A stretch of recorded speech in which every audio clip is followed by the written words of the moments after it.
I'll make room somehow, some way, somewhere.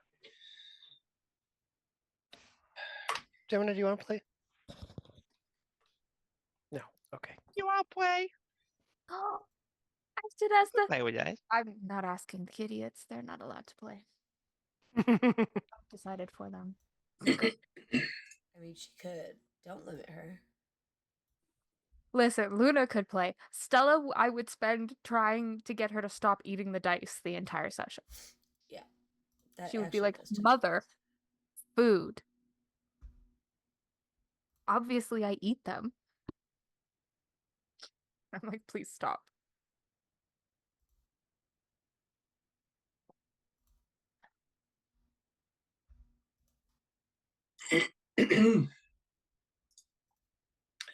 I love heartburn. We did snarf our dinner down really fast. It wasn't a criticism of you, it was a criticism of my sore, shitty body. I love my body. We just finished discussing weak hands, so it's fine. Sorry, we all understand each other. What's the theme today? We're all in our 30s, right? Yeah. Yeah. Yes. She says so begrudgingly with a sigh. Thanks for the reminder. Ugh. I'm only 32, so I'm still sort of like, yeah, no, this is okay. I'm not the baby. I thought I was the baby. No, I'm baby this time, I Oh. think. Am I the eldest? Wait, how old are you, Ben? 33. I just Yeah, turned 33 in January. Yeah, we're 33 too.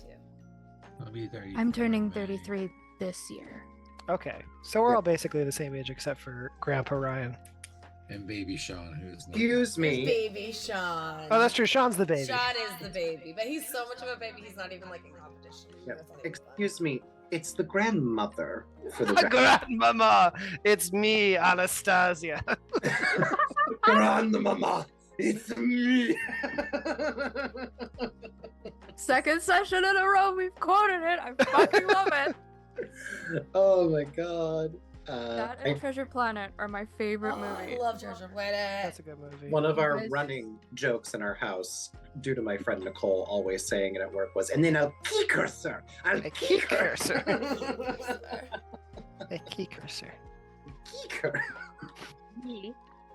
So we always quote it when we're mad at somebody. We're like, I kick her. I used to say that all the time when I was a kid. I kick him, sir. I kick her, sir.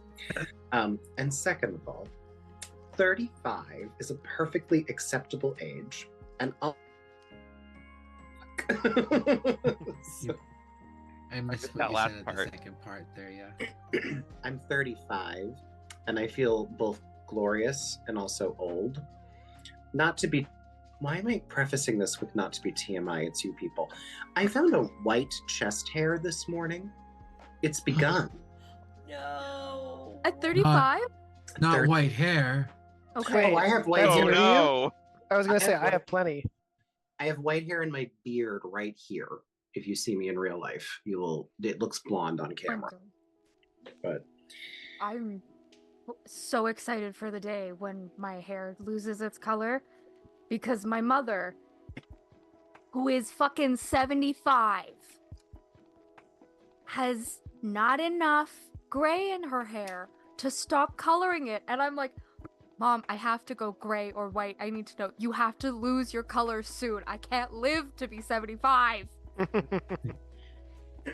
speaking Like, I of, just got good genes. And I'm like, no, I want other genes. yeah. Give me other Speaking, genes. speaking of white hair, one of the women I work with, her name is Gretchen. And I don't normally take screen caps of people in Zoom. I love Gretchen. We adore Gretchen. Everybody loves Gretchen. But Gretchen has the most unbelievable hair. It's like this glorious, cascading, but somehow huge white hair. And I took a picture because I've been telling Ben for months. I'm like, it's its own character. Like, you know how in rom-coms New York is a character? Gretchen's hair is a character. And I showed it to him and he was like, oh, Mama can get it. Like, this is ridiculous. She was wearing a white cable net sweater with it too, and somehow it just looked like a continuation of her hair. Like, it was No. insane. Oh. That is crazy. So I love white hair now. Gretchen has set a high bar. Is my feeling on that. Anyway, Foundry won't work for me, so it begins. Oh, I didn't assumed even- none of us were on Foundry. I'm I on haven't been able to Foundry. get in. Ah, piss. Uh-oh. I just sort of opened it and then moved on. Try again. It says it should work in the case that something has adjusted itself with my internet since the last time we have tried it. Let me share a link that looks perhaps different than the ones you all may have. And hope that it works, because that'd be a bummer.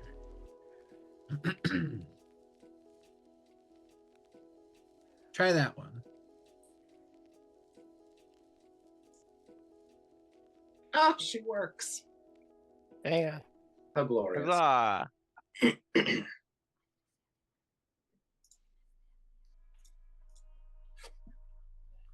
Oh, you log in? Okay, nice. Thanks. Well, what's the password? I had it saved. Is for nerds. These for nerds. D capitals or anything? Ooh. Capital D, ampersand, capital D, lowercase is, the number 4, capital N, ERDS with an exclamation point.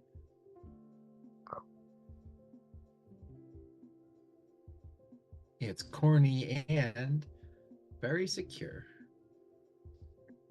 Perfect. Thank you. Logging. Oh, Jesus. Throat. Logging in. You okay there, honey? I'm dying. I'm going to quickly fill up my drink and be back. Oh, don't you fucking dare, Granny Square. Come on. Oh, I must show something. One moment.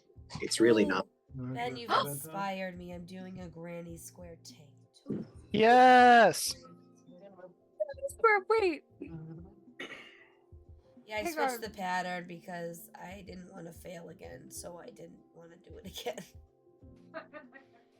That is the wonderful thing. Once you have granny squares down, if a pattern isn't working, there's 20 other grannies you can do. Look at that! I also regret the phrase grannies. Wow. It's so Yeah. beautiful. It's the waffles. Yep. Thank you. I'll wait for Lunar. But yes, I'm very proud with how it came out. For you. My waffles are done. It's so pretty. Look at your waffles. This is Look where. at the border. Nice. Yeah, you know what? Isn't that nice? I gotta tell you, this is the straightest border and the straightest thing I've ever made. Really, yeah. But no, this is Robin's deeply belated baby blanket. So I am excited to give that to them this weekend. And now I don't know what to make.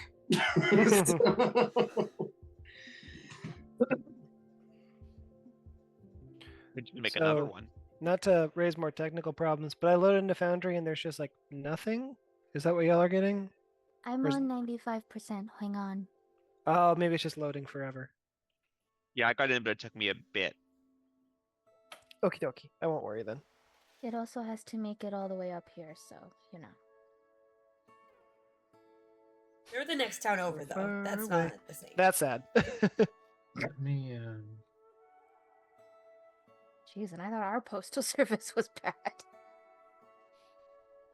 Your postal service is bad. Yeah, but they're working again. Okay, I have. Wait, So I there. have It's there. 23 credits. Yeah, we have 23 credits. We're loaded. So, speaking of my 23 credits, how much of that would I have used to pay for Elior's Build-A-Kip? Because obviously we bought it. Also, we No. don't have 23 credits. That's just the 23 Yeah. credits that won't go away. I know, but I'm trying to just glaze Yeah. over yeah, that. that. Glaze over But we're also about to have money, so it's Um, fine. Yeah, so you do have stuff to sell depending on how you choose to go through it. I also am reading more about Foundry and how resource intensive it can be on certain things. So I'm trying to cut down on how much it can load any given session, but it's a work in progress. That being said, for purchases like that, you guys just kind of have the money for that, unless you are like wanted outlaws and don't have access to any regular resources. Then you have like spending money. You get food, you get drinks, you get the clothing you want, any of the non-magical gear for the most part in the player's handbook you can go and buy without credits. If it was to be like adventuring gear like weapons and armor, just talk about, you know, however powerful it's going to be if it's something that's more advanced than just a standard set. But all of that is just sort of you know, money that doesn't really get counted with the way that the duplicators work in the world. Anything that's not like unique to itself is very readily available. As for things that are either going to be ship upgrades, magical, or like valuable, unique, that's where credits start to go. And I'll always bring up how money you're going to be spending, because you won't probably be getting like tens of thousands until later in the game, unless you do some cool stuff or you sell your splinter. Anywho, any other questions for before heading in? Nope. Cool. Oh, can I raise a logistical thing real quick? I'm so sorry. Of All course. logistics. So, and we can talk more about this with Sean. So I don't know how other people are feeling, but Ben and I are becoming increasingly wary of Meta, and maybe deactivating our Facebook accounts in the next couple of weeks. Please, yes. I only have Facebook to talk to you idiots. Yeah. Same. And I don't want to throw a wrench in things, but that is our primary form of D&D communication, and so I'm curious if we were interested in pursuing. Let's If find not, I will something make a else. personal account. But The I- adventure. Okay. that was it. Yeah, I think I'm absolutely open to that. I'm only tied to Facebook because it's how we talk. So. The Adventure Club still has a D&D. No, that's all of those words are wrong. The Adventure Club still has a Discord server. Yeah, it does. I was going to propose using Discord as just I kind of use like the natural Discord place. for everything. You use Discord pretty easily. Yeah. I will say the only thing with Discord is if you need to block somebody, don't bother. It doesn't do anything, and it means nothing. Really? Huh. But other than that, yeah, like they can't react to anything that I post. They can see everything, they can still hear me in VCs, they can join VCs. So if you're worried about safety, Discord doesn't understand safety. But other than that, Oh, I like it. Gotcha. I am happy and open to using Discord more often. I'm very selective with who I invite, but thank you for that. That affirms my feelings about being selective. So, but yeah, if folks are down for it and we can talk to Sean, we're literally making a game plan of like how to phase out of the metaverse over the next couple weeks. So Fuck Zuckerberg. Yeah, may he choke on Donald Trump's tiny balls. Mhm. Zuck Fuckerberg. The only thing Absolutely. I'm tied to is Instagram. And that's fair. But I could probably untether from it. I might go through the process because I only go on there beyond following a couple of y'all, following like artists, especially artists I might want to get commissions from if I was really, really rich. And thankfully, a lot of them have blue skies, but not all of them, and that makes me sad. Yeah, it hasn't quite picked up the pace as much as all the previously popular things have, but Mhm. I think it'll get there. Yeah, I think so too. Sorry to kind of be a bummer, but You're not being a bummer. Important. It's important discussion as everything is online. well, thank you. I appreciate I've interrupted your last session, Pat. So take No, it. quite all right. In the previous session here, aboard the Ethereal Ark, you all had landed in the planet of Culex in the Port Therian, and had begun some investigation. You ran into a few interesting scenarios here in Port Therian. Bjorn, you and Sud, having traveled to a bar, couldn't help but notice a few obvious criminals spending some time in a corner, or at least what seemed to be criminals, sporting some bloody packages. You started to look to group up with some people, eventually headed back towards the ship. Elior, you and Tenebris walked aboard your first interplanetary port, took in the sights, the sounds, the emotions. Tenebris has been to ports before. Well, yeah, but for Elior. And got a few goods at a general store before heading to get some local tea, something a bit more unique to another planet. You found a lovely little shop, Zero GT. Upon entering, the lovely aromas of tea, the wafting steam of boiling water hits you. A cat and a very pleasant older woman comes from the back office, shares a lovely story with you while making a unique blend for you, Elior. And when retrieving some rose hips, seems to vanish. Her cat, Penelope, left at unease. And only a small lead discovered so far. Levi, Click, as any good-to-do, well-to-do, that's the word, travelers in a new port, you found the nearest back alley where you could procure some enhancements. First looking at guns, and then ship parts, everything before making any trades with your current cargo, a bit out of your 5 to 10 credit price range. However, getting a couple leads on some promising enhancements, and seeing the wide world of what's out there for possibilities.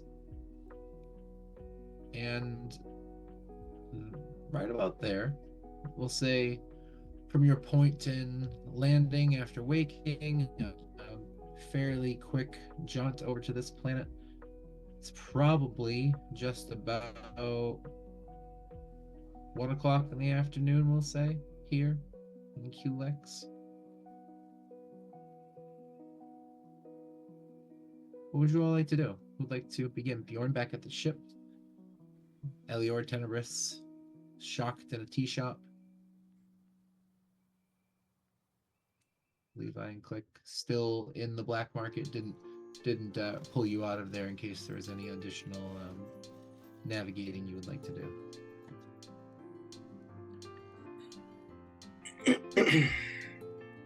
When the nose goes, Elior gets a lot of screen time unless Luna really wants to get started. Well, I don't really have anything going on with Bjorn. He's just like holding guard on the ship. Would Elior and Tenebris like call us up now that there's this mystery? Tenebris wouldn't, because when you previously phoned and asked if you could join, they were told no. And I'm still sticking with no. Also because Elior is the captain.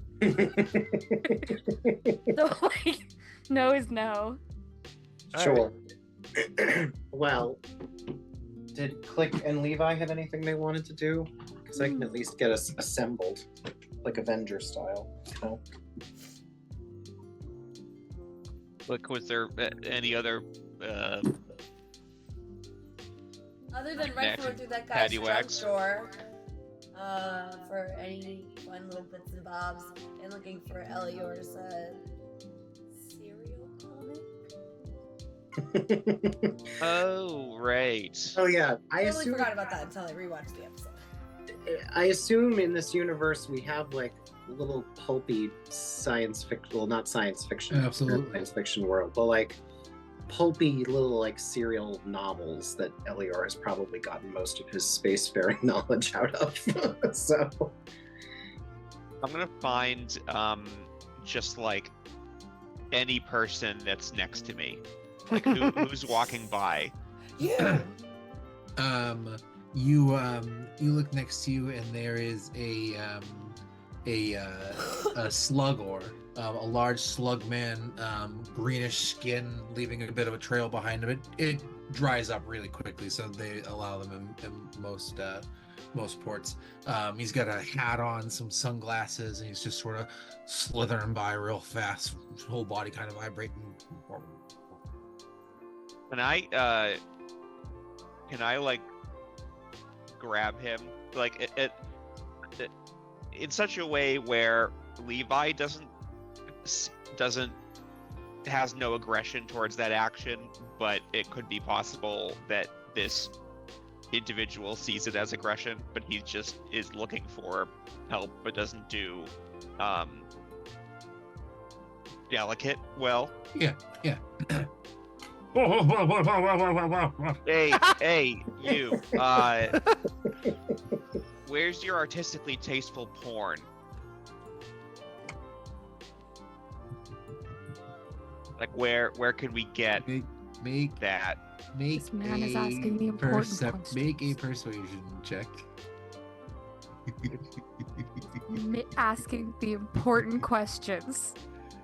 Persuasion 3. Oh my god. So much.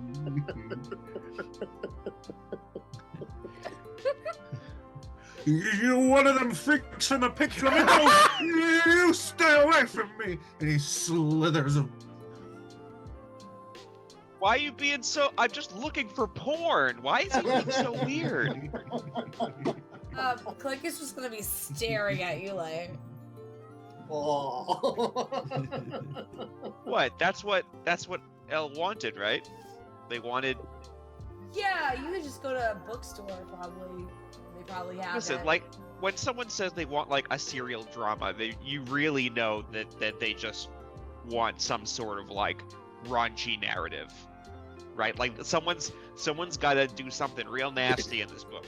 That's just my experience.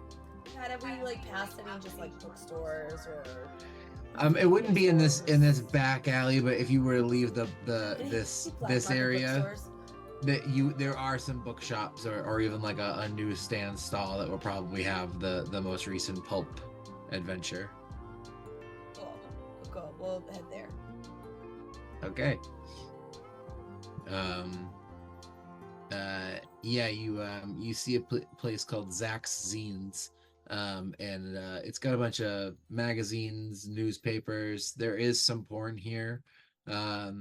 It's you can just tell from like the font in the back, and just like the heads of some of them are like variety of species, but all trying to be sexy. You see next to a pot of brew a couple paperback books, and one of them you can see there's this like star captain in kind of a flashy retro futuristic suit, and Captain Zell Klein and the Rocket Raiders of the Red Nebula. That one, we're gonna get that one.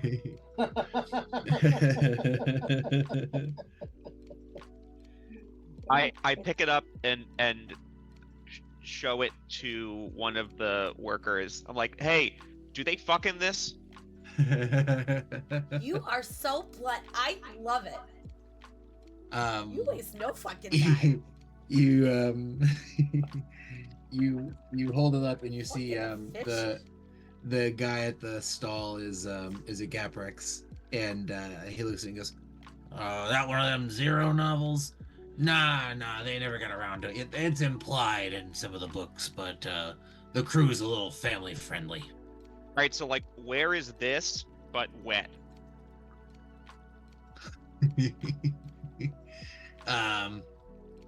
You're gonna have to go to Chronicle Books to get something a little more tasty.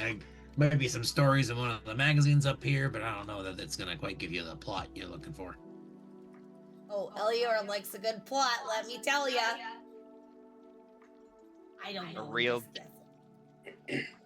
This is funny for about 5,000 reasons.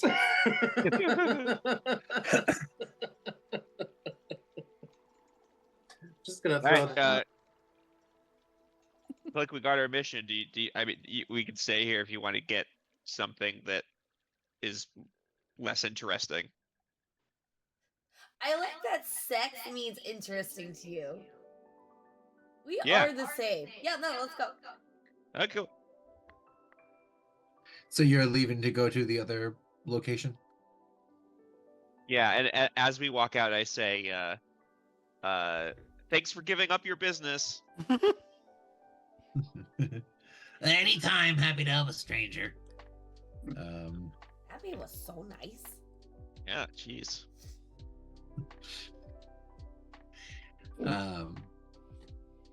You walk a couple blocks.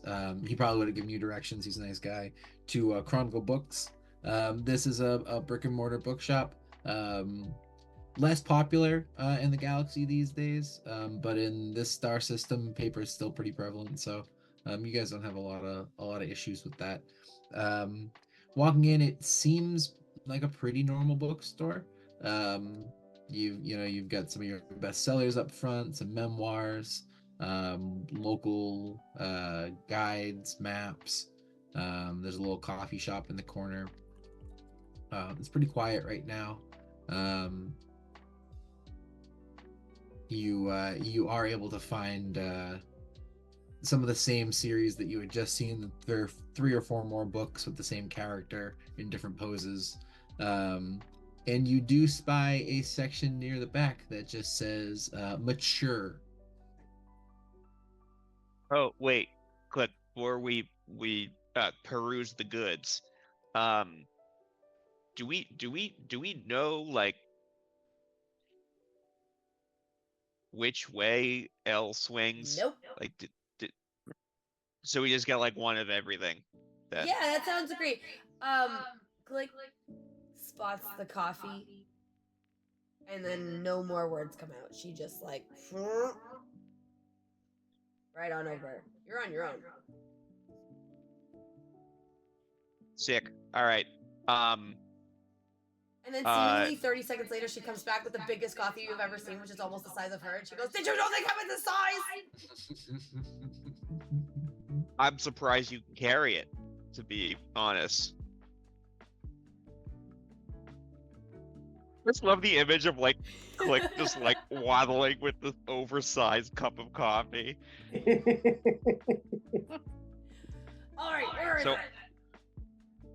I am going to without I mean I don't know how much of this like you don't have to pay for basic shit rule, Pat, will fly, but like I want to try and get a comically large amount of books and a comically large variety of who fucks who, how they fuck, What kind of fucking? interspecies, Ooh, what that kind of was fucking fun. exactly. Yeah. My current take on the campaign, while yes, there probably is an upper echelon of where it can go. Is that's funnier than tracking how many fake coins I gave you. Could you imagine right now just be like, this one's worth 2 copper, Like, but right, this like- porno's 3 copper. I have. Yes. I didn't want to like. all right. It's gonna be 5 silver for every dick, and it's gonna be 10 silver for every vagina, and we're gonna 5 do the silver? math. We're gonna count. Hey, what about the cloacas? Cloacas, that- I apologize. Cloacas is 7. Okay, but what happens if they have both a dick and a vagina? Do you I have to told you pay the math. You both? pay for both. Of course you do. You But think it's you're gonna one pay someone less? person. But they got both. They're much more valuable. That's 15 minimum, maybe 12. You can come at me. You can make a case for 12. We're not doing this right here. This is a fake scenario. Funnily enough, Sounds this like is the just a prelude in one of grundle. the porno books. this is in this actually Bargaining for Star love.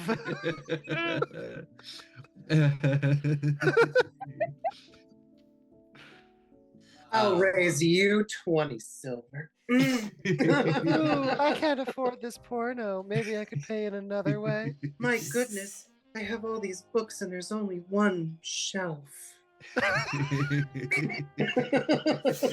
So I walk out holding a giant mountain of books with Click sitting on top of the mountain, while I'm like waddling back and forth, and she's content as can be. Or I don't want to speak for you, I guess, Christina, but like Click is content as can be, holding this giant cup of coffee and feeling very accomplished.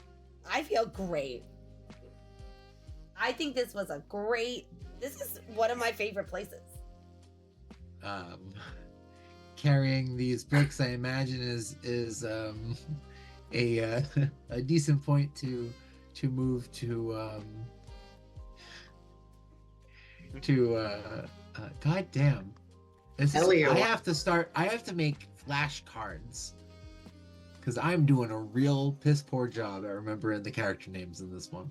I think what we should do is like have shots prepared of different alcohols, and depending on what you were going to say, will dictate which shot we take. You know what? That might be, maybe that's a little extreme, but knowing that if I called you the wrong name before was always a worry. Knowing if I take more than, we'll call it 5 seconds right now, and we can shorten that to think of a name, then there can be a punishment there. Elior. That's not fair.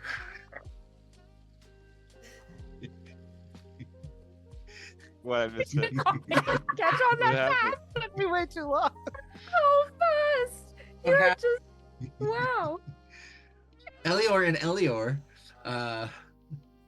what are the two of you doing here in your tea shop? Is this a scenario where you will call for aid? Are you going to be Elior and Tenebris kid detectives? How does this go down?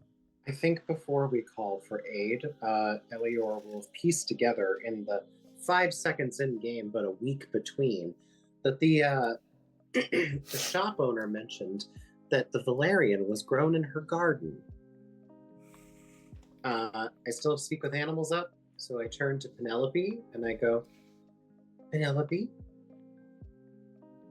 where is Marjora? What was her name? Sorry, why am I forgetting? Theodora. Theodora. Wow. See, I need a drink now, and I can't even have booze.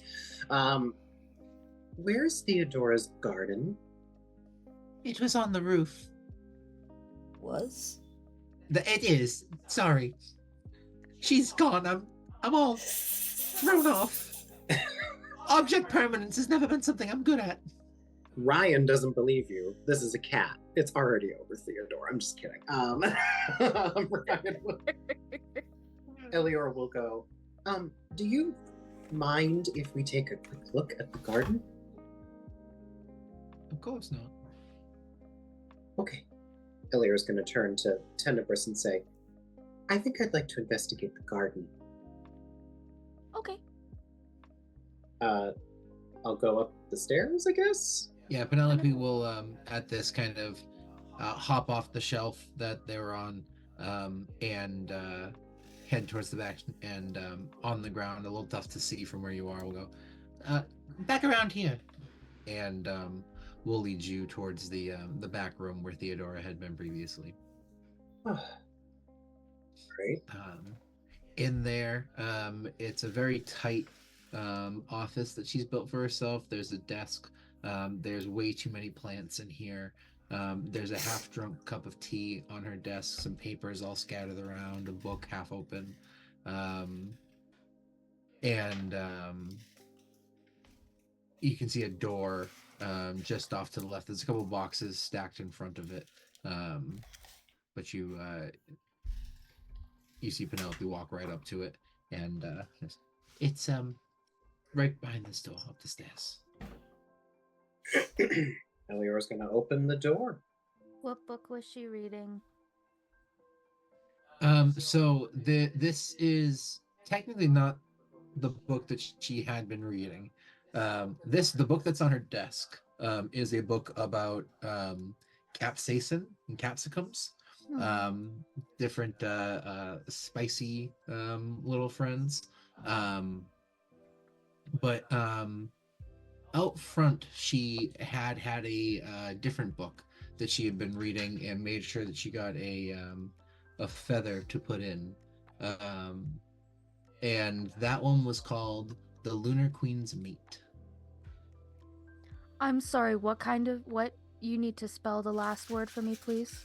Mate, M-A-T-E. Thank you. I heard meat. I heard too. meat as Oh. well, and was like, no, that was the last conversation. Turns out it's still this one. Oh. I'll follow Elior up then. Okay. There's not gonna be any clues in that book. Well, there's gonna be clues, but not to this. Great. What do I see? What do I see? Going up the stairs, kind of windy. You get to the top, and there's a nice little caged-in garden. It's got a sort of little wooden box, some chicken wire around it, and there's a few things here. There's a couple vegetables that she's grown, some peppers that she's got, and then flowers. You can see the valerian is in the back right corner of this little area. Some other herbs in a smaller little box. She's got a pretty good variety. It's not the largest garden, but she definitely is making pretty good use of the space. Has Penelope followed me? Yes. Okay. Elior is going to turn to Penelope and say, "Does anything seem off to you up here?"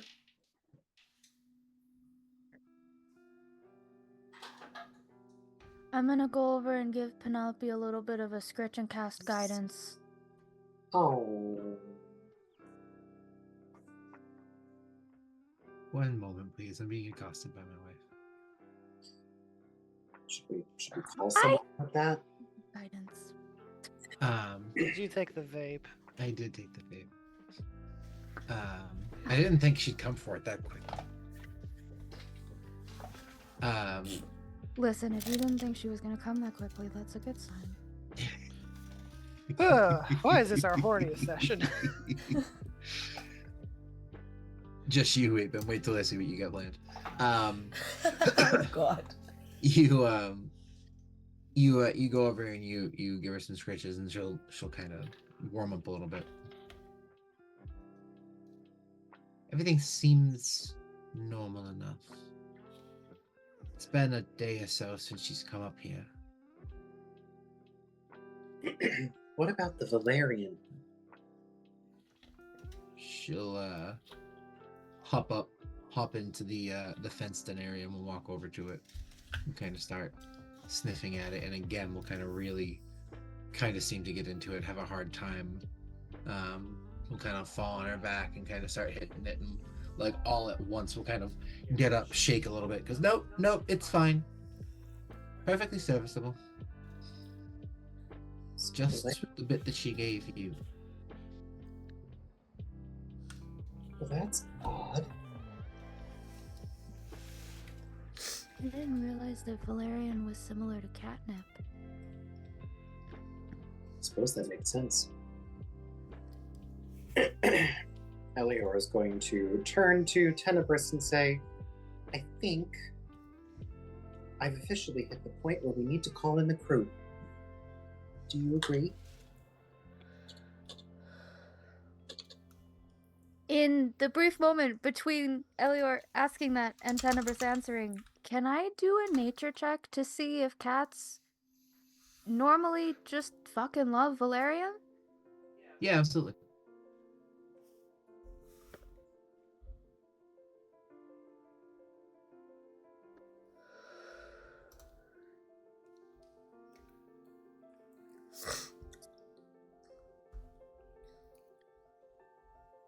I rolled a 1 Oh, plus 0.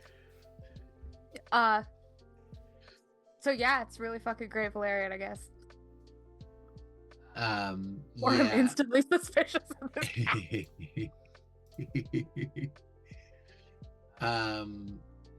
I will say that with a 1 that it's tough. It's tough to make that connection. I will say to Lunar, Valerian is known to produce catnip-like effects in cats. That's good to know. Yeah, Tenebris turns to Elior. We probably should call for help. Elior takes a moment to go get on the comms and goes, oh, I don't know if they're going to want to help. Should we tell somebody then and go back to the ship? Well, somebody needs to know. But I think it would be good to loop the crew in, just in case. I haven't been off the planet very long, but this seems not normal. Disappearances are usually scheduled, yes. Tenebris, you forgetting, is gonna hunch down and look to Penelope and say, Theodora didn't have a rough past or anything, did she? And then remember and sort of look up at Elior and say, can you ask the...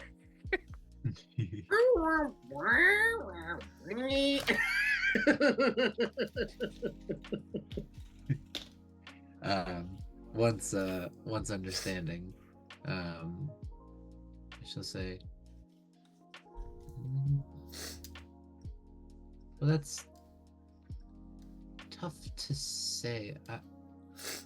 She's never been particularly open about herself. We found each other at an interesting time in our lives and accepted that about each of us, but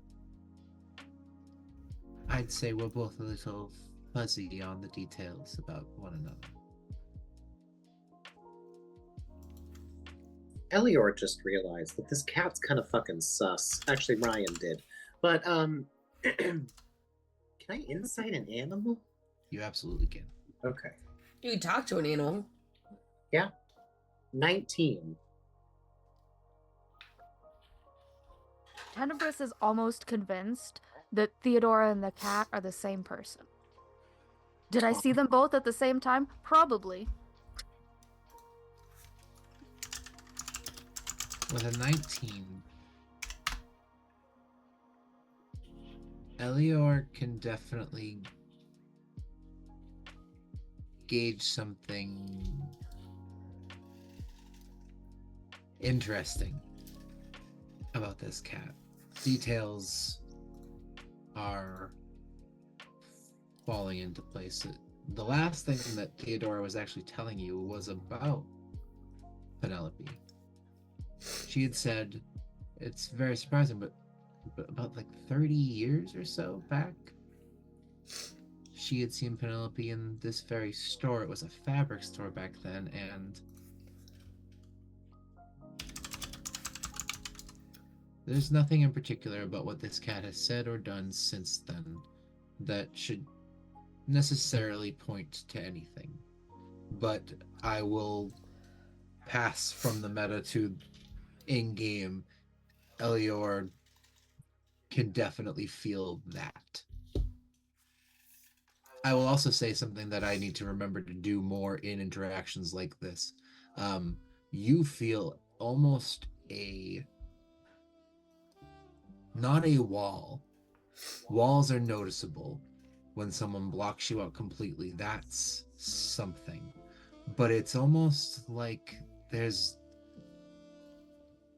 not as much as you would have expected now that you're probably paying attention. With a 19 insight, I'll say you're paying attention really to her emotions.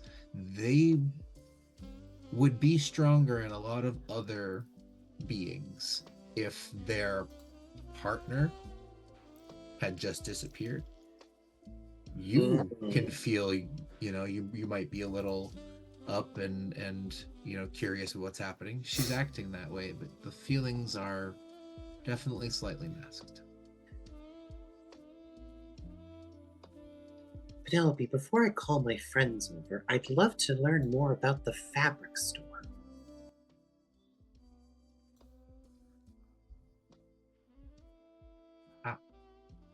That seems like quite a non sequitur. Well, Theodora was telling us about the fabric store. Maybe it's important?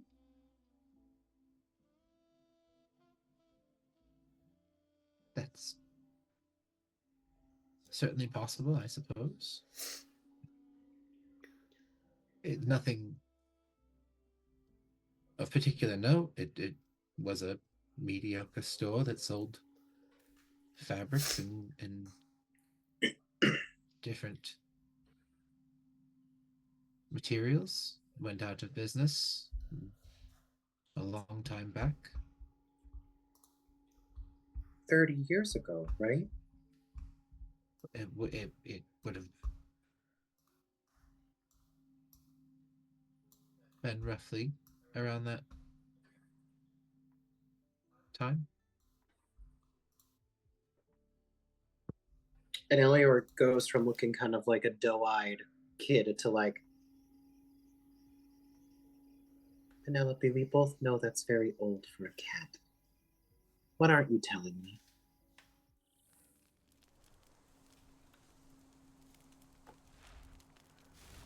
I take very good care of myself. Tenebris is gonna sit down next to Penelope and put her arm on the other side of the cat and say, "We women always do. However." Oh, this isn't a criticism of your hygiene or your looks. It's just Penelope. Theodora just disappeared and you've been friends with her for 30 years. And I can't help but wonder if there's a little bit more to the story than you're telling us.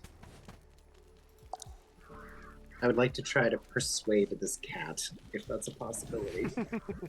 Sure.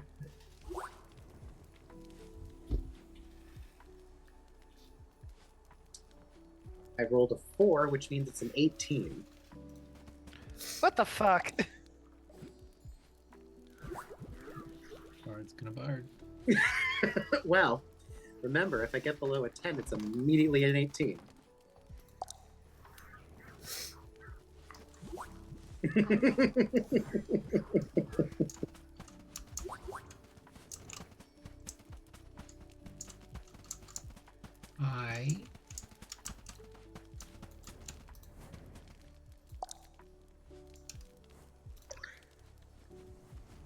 I would like to go back down into the shop, please.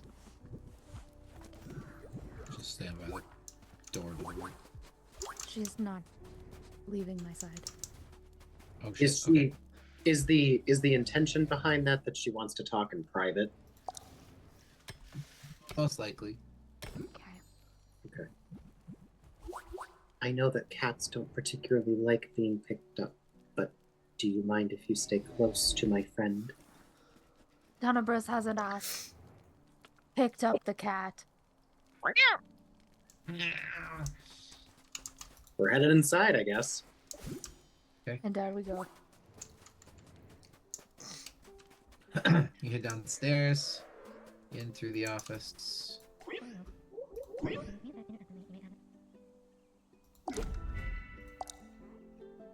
And you can put me down.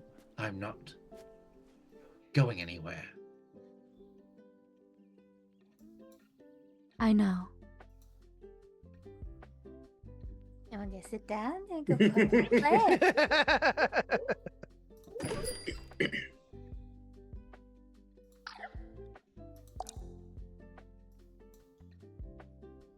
I have, I do actually have a +1 in handling animals, so I'm not a complete idiot.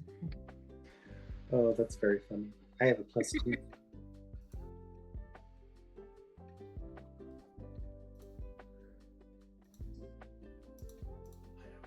I don't entirely know what your angle is here. It's no angle, Penelope. It's just Theodora seemed like a nice lady, and the only thing that we haven't really considered is you.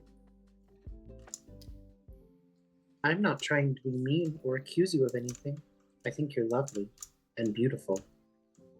But I want to help you find Theodora, and in order to do that, I need to convince my friends, and to convince my friends, I need to know as much as I can.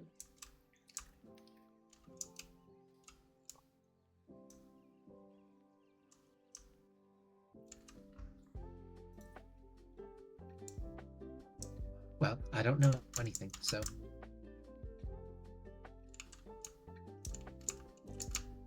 Well, maybe you don't know anything, but I guess the question I have is that she disappeared right when she was about to tell us about you, and I don't want to be suspicious of you.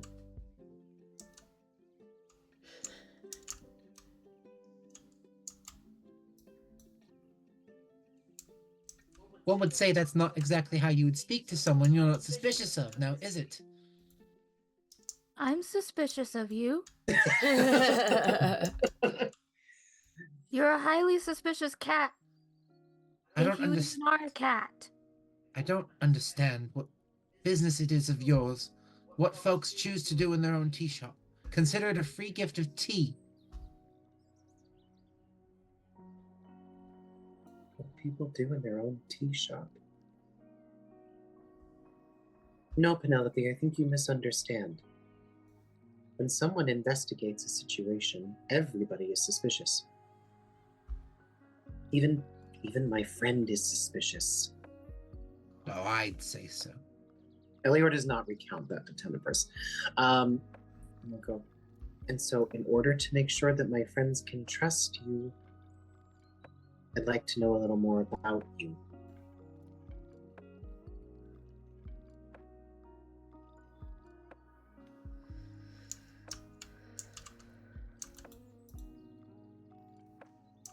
And in return, what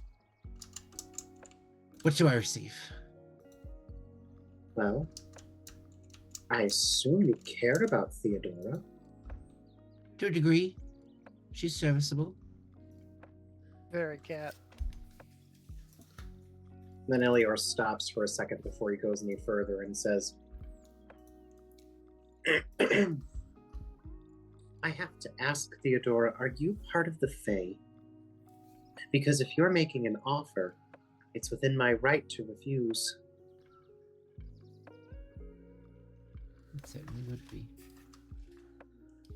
No, I am rather angelic, but not quite fairy. I'd like to insight that, please. Sure. 17.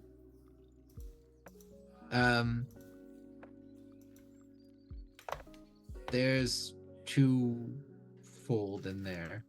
You believe that she's not fairy, mostly because you know true fairies couldn't have outright told you no. Yeah.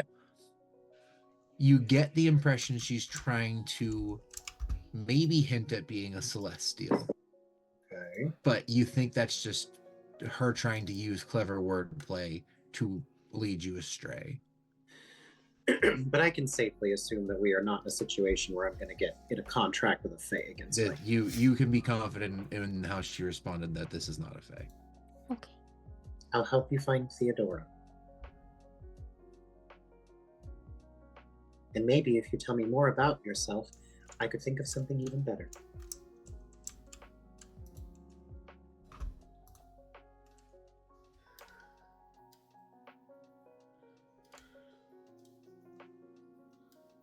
I'm not sure that it can be helped. But you seem nice enough.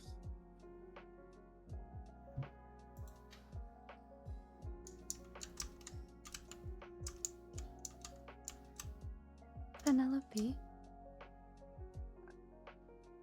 do you want our help finding Theodora? She hears it. She'll yeah.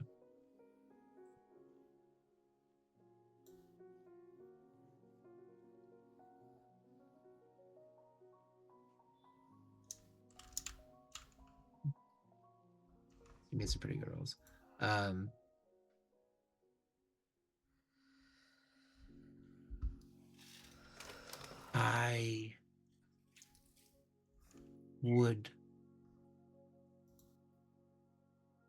I would love assistance in retrieving Theodora.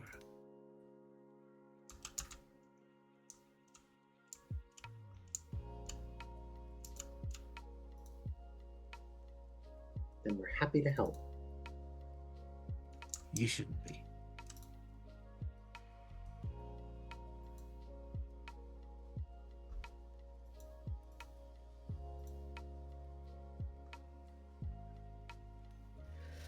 If we leave and return, will it still be a tea shop? Or will you have changed over? Business and all. This will still be a tea shop.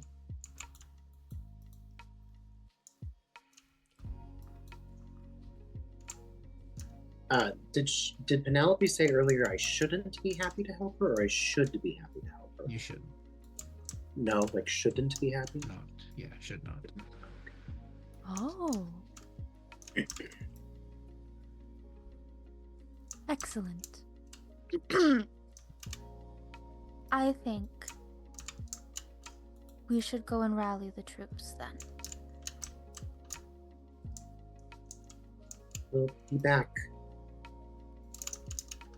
I'm gonna put my hand on the Lunar Queen's mate and say, "May I take this book? I might be able to find her through it."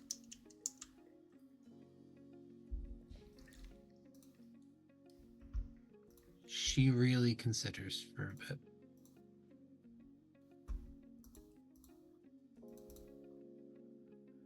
I'm not gonna ask for another belonging. I want that book. She'll look to you, Elior, and will say,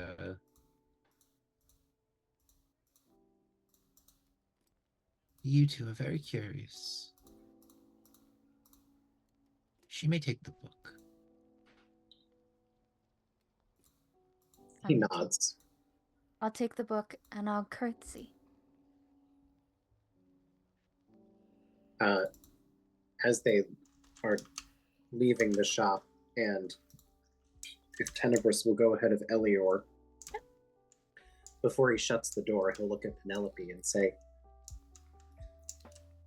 "I really do want to help you. I'm sorry about Theodora."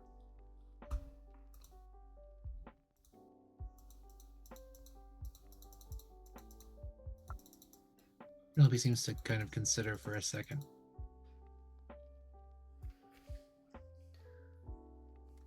If you change your mind, we'll be okay. Oh, that's interesting that she used the word "wheel."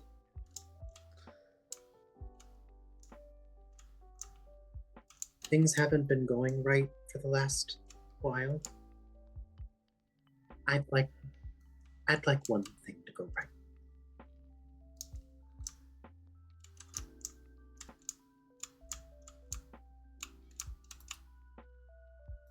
But as he leaves, he is suddenly very worried about what he has just started. He'll turn to Tenebris and say, "Did I just make a terrible mistake?" Oh, Tenebris is like sort of down the out of earshot, but has clearly like gone there and then stopped, knowing that you're not behind. Oh God. Elior will run after Tenebris and go, Did I make a mistake? No. Helping people is not a mistake. There are beings that are wily. And if this is one of them, we will find out. I told her that I wanted to help her, and she said that we'll be okay. Plural.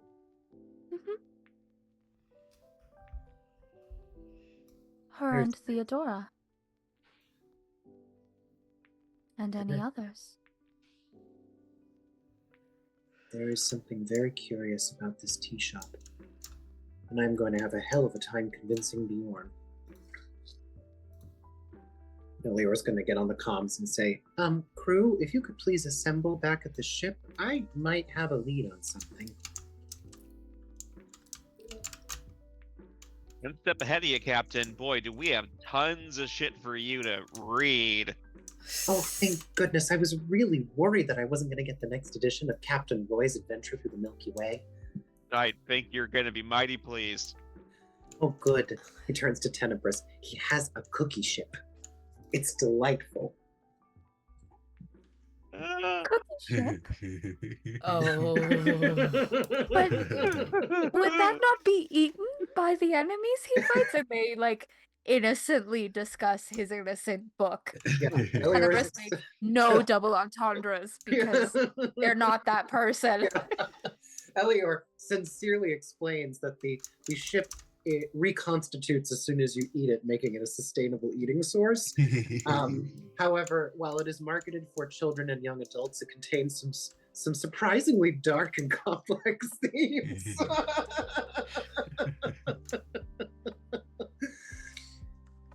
And we'll make our way back to the ship. All right. Back aboard your ship, where Bjorn and Sud have been. Levi and Click make their way with their bountiful collection of smut. The two of you come back from your turn at your tea shop. We also took the tea. We took the tea before leaving. Yeah. Sorry, I just remembered. You got your tea. You got your rosehip. You're covered. You come in and as soon as you board the ship, you can smell that Pepper is making some fried chicken for lunch. The entire ship just smells heavenly right now. And you can see that Wrigley and Darwin are already sitting in the kitchen. They've been helping prepare some sides and just shooting the shit. Darwin has he's had a few when he hit port. His tradition is always to go taste the local distillery, and he enjoyed this one. Oh, goodness. Elior will clarify that he would like to meet in the dining hall, and then turn his attention to Wrigley, Darwin, and Pepper, and admire the smell of the food while I wait for everyone to arrive.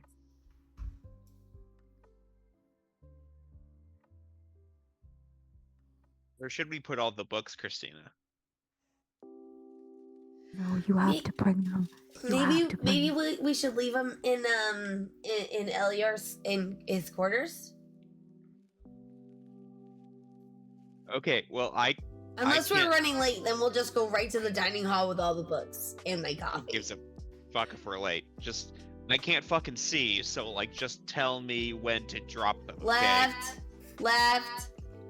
Wait, which left? You're facing me. Your left or my left? A left. Oh fuck. All right, fine. We're gonna bring him to the mess hall. Okay. Yeah. Don't want to be late for the You're- new captain. You're muted, honey. God fucking damn it. I think Bjorn comes in around the same time and catches a book that slides off. Seven Gods, I remember this one. Fucking the concept of forlorn happiness. This is an interesting one. It's usually on discounts because there's no genitalia. It's just conceptual.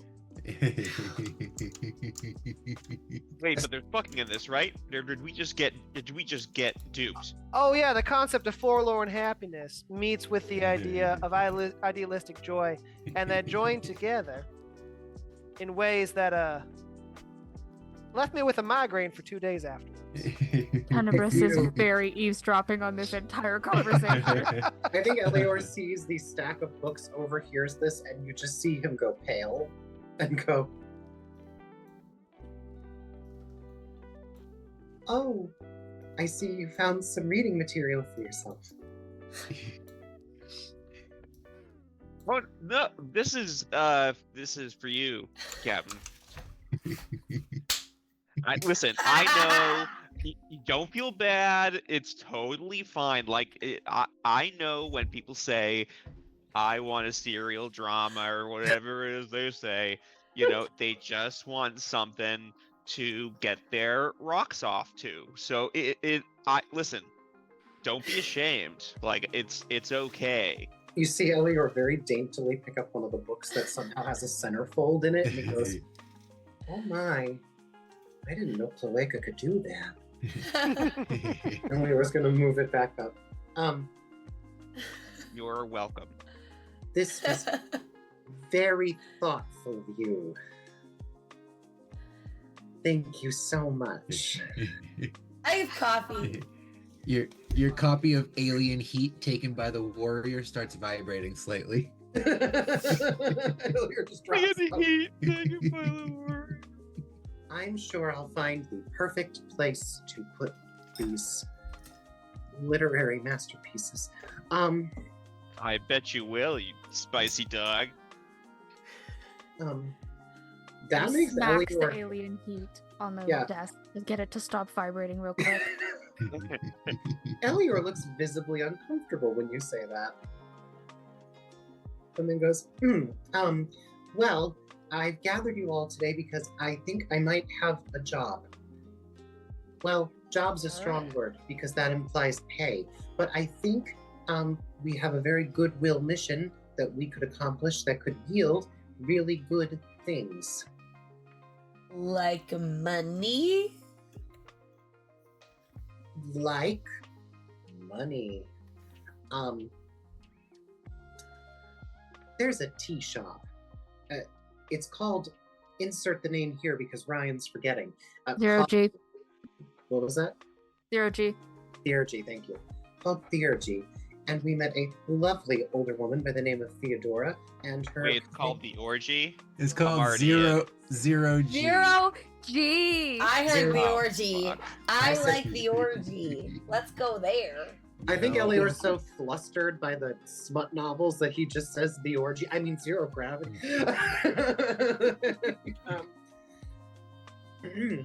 She has a lovely pet cat named Penelope and a homemade blend of and long story short, Theodora just evaporated into nothing. She disappeared in front of Tenebris and I. Completely gone. Dropped an entire container of rose hips all over the ground. And the cat's weird. Cat is incredibly strange, yes. That's the mission. I'm missing the part with the money. Yeah. How I'd weird's second. the cat? Sorry, I Quick just said. little brown shinies, really pretty money. Well, I gave it some thought, and Zero Gravity is a local business. And if we could get goodwill of the people, that would probably make it easier to barter the cargo we have on the ship, which means more money. More money! Alright! I'm in. I like Is there more any money. way that this could all be because of the toenail of Baitnov? I don't think so. I think the cat is 100% responsible and she's very strange. How much like cats. But if she's some sort of spooky creature, on the other hand, maybe she can give us some sort of boon for our ship, make it less likely to get blown up the first time we run into resistance. The last I spoke to her, she referenced a we, and she's the only one in the shop right now. So I'm a little worried she's part of some horrible eldritch gestalt plot, and you see, like, sliding off the pile of books. Horrible eldritch Oh, the gestalt horrible plot. eldritch gestalt. Was there anything that would imply that she was part of like a My higher warrior. institution? Grabs that and hides it under the table. Yeah, so I think it would just be good overall to help the local business, and I don't feel comfortable leaving that cat alone, frankly, which is not a feeling I like to have. Yes, Levi. Yeah, do we think the cat did it? Kind of sounds like the cat fucking did it. Unclear, but she seems very concerned at the idea of us helping her, and if I've learned anything from my many years of reading, that is typically the sign of an adventure. Or at the very least, something to kill. Tenebris reaches under the table and puts the horrible eldritch gestalt back on the pile because, yeah, no, you do need to read that one.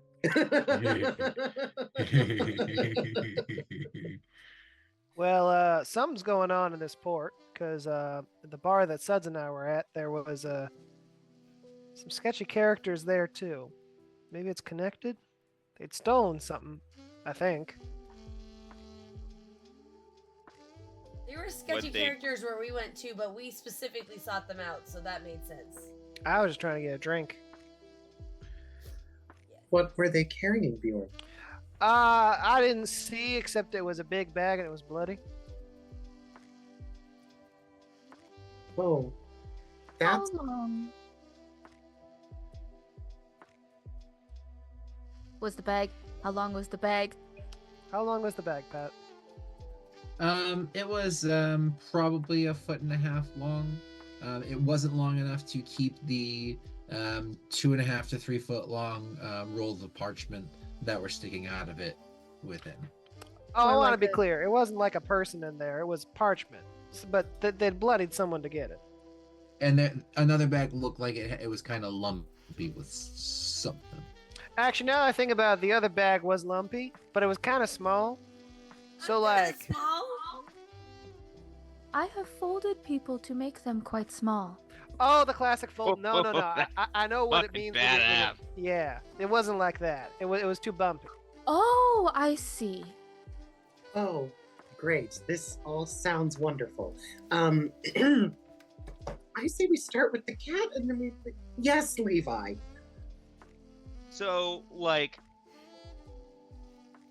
what's the plan here? Like, we all go to this fucking tea shop, and the cat that seems very reasonable to me is in on this, whatever this is just gonna sing, or Goodness, I hope not. I hate singing cats. I have not witnessed one, but I would really appreciate not witnessing one. I once was doing maintenance on a transport. We got stranded in asteroid belt for a week, and the entire cargo was just Tervanian singing cats. And they only know show tunes from 40 years ago. Oh dear. I'm impressed at your fortitude. 40 years ago was an odd time for theater. There was a lot of symbols. Yeah, and you don't like it when a cat is meowing to sound like a cymbal. I'm getting ahead of myself. My thinking is this. There's some sort of plotting going on this planet. Maybe it's all connected. We bite off just as much as we can chew. to get our beaks wet. I'm mixing metaphors, and that's fine. And if anything gets too spooky, we get the fuck out of town. Ooh. Ilior nods to Levi to go. Okay.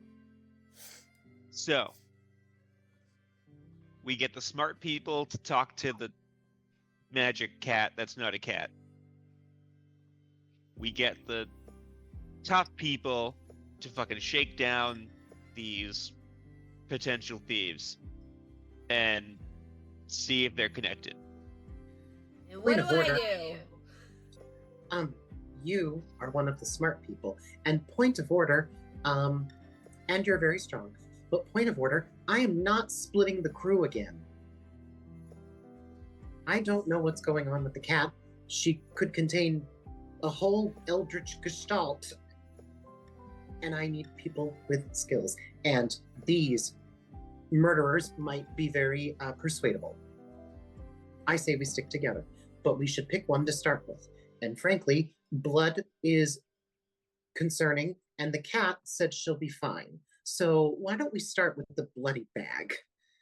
Elior then sees another book slide down that just says the bloody bag. It's like, my God, who wrote these titles? Elliot, open the front cover of that one. Just do me a favor. I do not care to, Bjorn. Thank you. Bjorn flips it open and it says, "To Bjorn Askaber, my hot lover," by Cherry Tingle. Tenebris is stunned, as this must be the next book in the series that they have been waiting for, and it is made out to you? Look, like I said, I'm familiar with bloody bags. Anyway, why don't we go look for some in real life with murdered people? That sounds like a good use of our time. Bjorn, you saw them. Would you mind starting to lead the way? I'll catch right up with you. Yeah.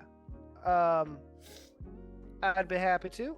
We just gotta kind of keep an eye out for them, or kind of like a weird squid symbol. But actually, Captain, can I stay back with you for a second? I'll tell them where I was. I just wanted to pass something by you real quick. Can I pause everyone real quickly? Yep. I'm connected to the wrong internet, and I can tell it's causing me some problems. I'm gonna connect to the right internet, but it's gonna make me kick off for a second. I will be right back. I guess time for a beverage. Yeah, that could be a good time Yeah, for a five beverage or minutes. potty break if people need to take a quick Yeah. breather.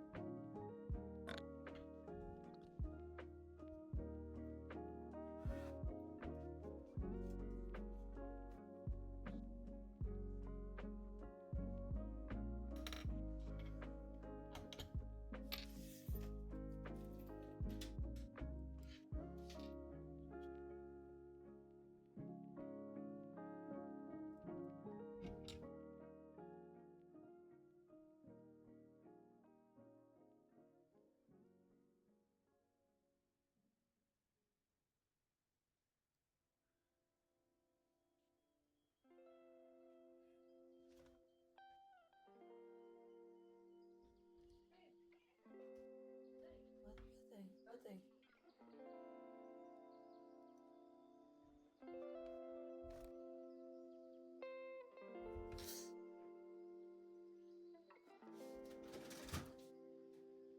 And I enjoy Levi and Click's rapport.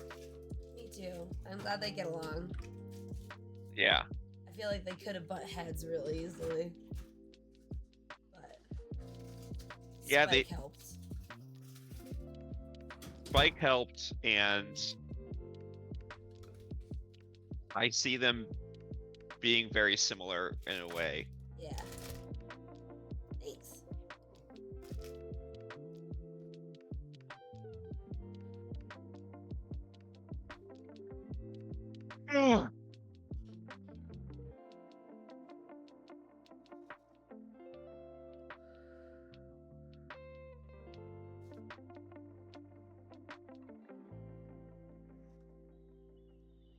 I mistakenly ran out of my Adderall, so I I only had enough to like keep me semi-functional. Yeah.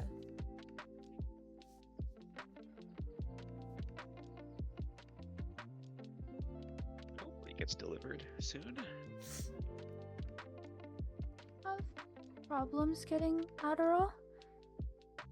Not anymore. No. Because It was like maybe 2 or 3 years ago there was a major shortage. Depends on what kind you get, though.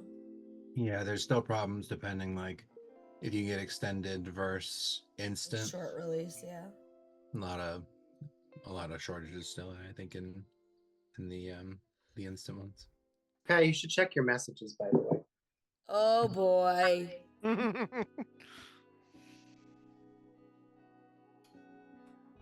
Oh god damn it. Where'd that crochet hook go? Okay, all right.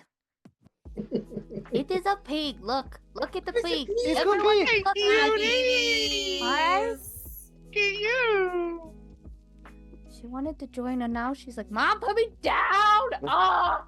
I have a peek. You have to be told if you're joining, so. Guess you're not joining then, huh? You going to all the days? Elior is going to tell Bjorn to wait outside the door. If Oh possible. boy. Sorry. Okay. And then we'll turn to the rest of the crew and say, "Hi. Canonically, Pat, I think the crew knows this detail. Okay. Hi. Remember how Lyra used to play a game where she hid guns all around the ship? Oh, there's more guns. I thought I found them all. Oh, you're out of the room at this point. Ah, damn it. Okay. He's talking to Wrigley, Pepper, and Darwin. Oh, gotcha. Do you all remember how Lyra used to hide guns all over the ship? Oh, yeah, that's one of my favorite things. I would love to start a new game. If you are bored, would you mind setting up the stage for Find the Porn? Please? I can get on board with that, absolutely. I mean, you're welcome to take some. I certainly won't be needing it. But I don't want Levi to be offended. It was a nice thing of him. Yeah, I think we can manage. I will probably read Entangled in the Wormhole before hiding it, but yeah, we can hide these for you, Captain. You know, funny enough, on future Goodreads, it has received high marks for its literary merit. It apparently has a wonderful character development, Elior says as he walks away. And I've heard, I've heard the climax, in the narrative sense, is just stellar. Bjorn, what would you like to speak about?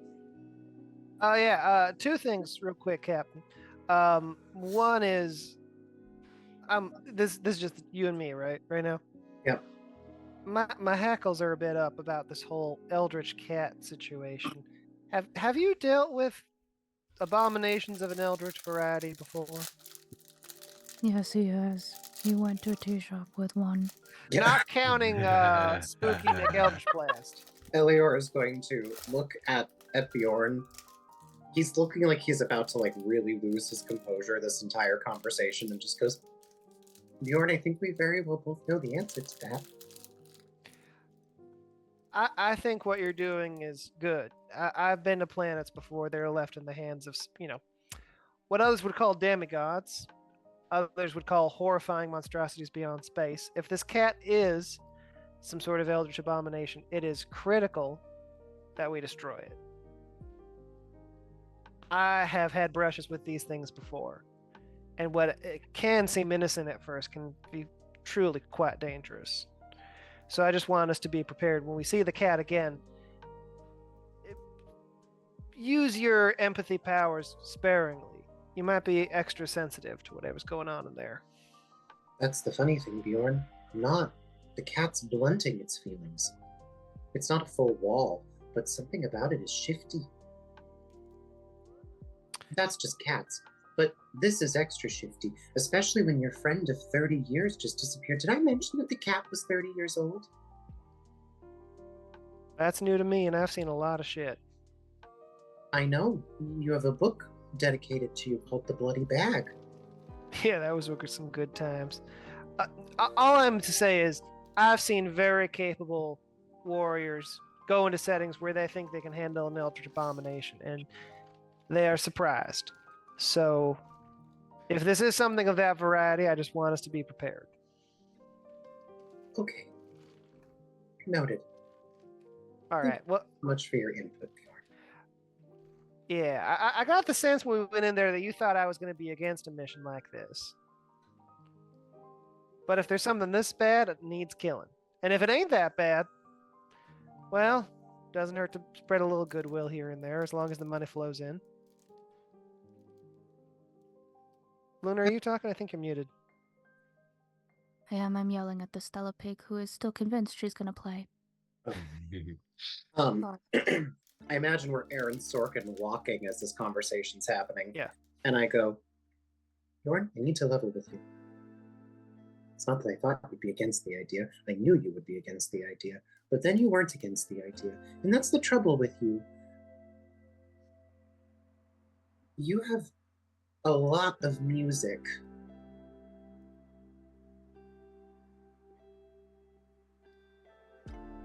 What are you hearing? There is a legend that many millennia ago, a very famous human composer created a piece that was so tonally and rhythmically jarring that it caused the well-to-do audience to throw an actual honest-to-God riot. In time, it became a masterpiece, or at least seen as one.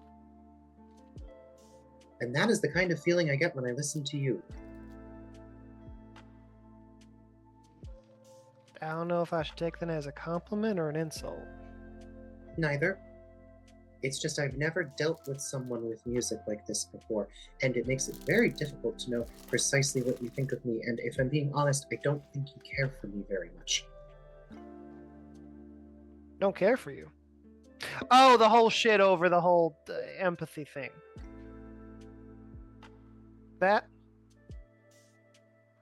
Yes, and you called me names that implied that I was young and naive. Oh, no. The twink thing is just because, I'm sorry, a lot of crews are highly sexual. I think you're probably getting that experience. Those are usually a bit more friendly jabs more than anything else. But I respect that that is not your situation. Oh. Okay. Well, Bjorn, I hope we can be friends. I'm sorry we got off on the wrong foot. No, I mean, I still didn't trust you when we met, but that was entirely separate from your stature or size. Look, Elliot, I've been on many crews, and when you step on a ship, the person who's nicest to you, the person who's friendliest, who's found religion, who's found a higher purpose, who smells nice, that's the first person to stab you in the back with an autoglaive when you're not looking when something goes wrong, in my experience. Especially if you look different, talk different, smell different. It's the meanest, ugliest, grouchiest man on that ship, man, woman, or otherwise, they're the person you can trust. So I was used to getting on a ship like this. All nice, it's great. Hey, one of us has powers over empathy.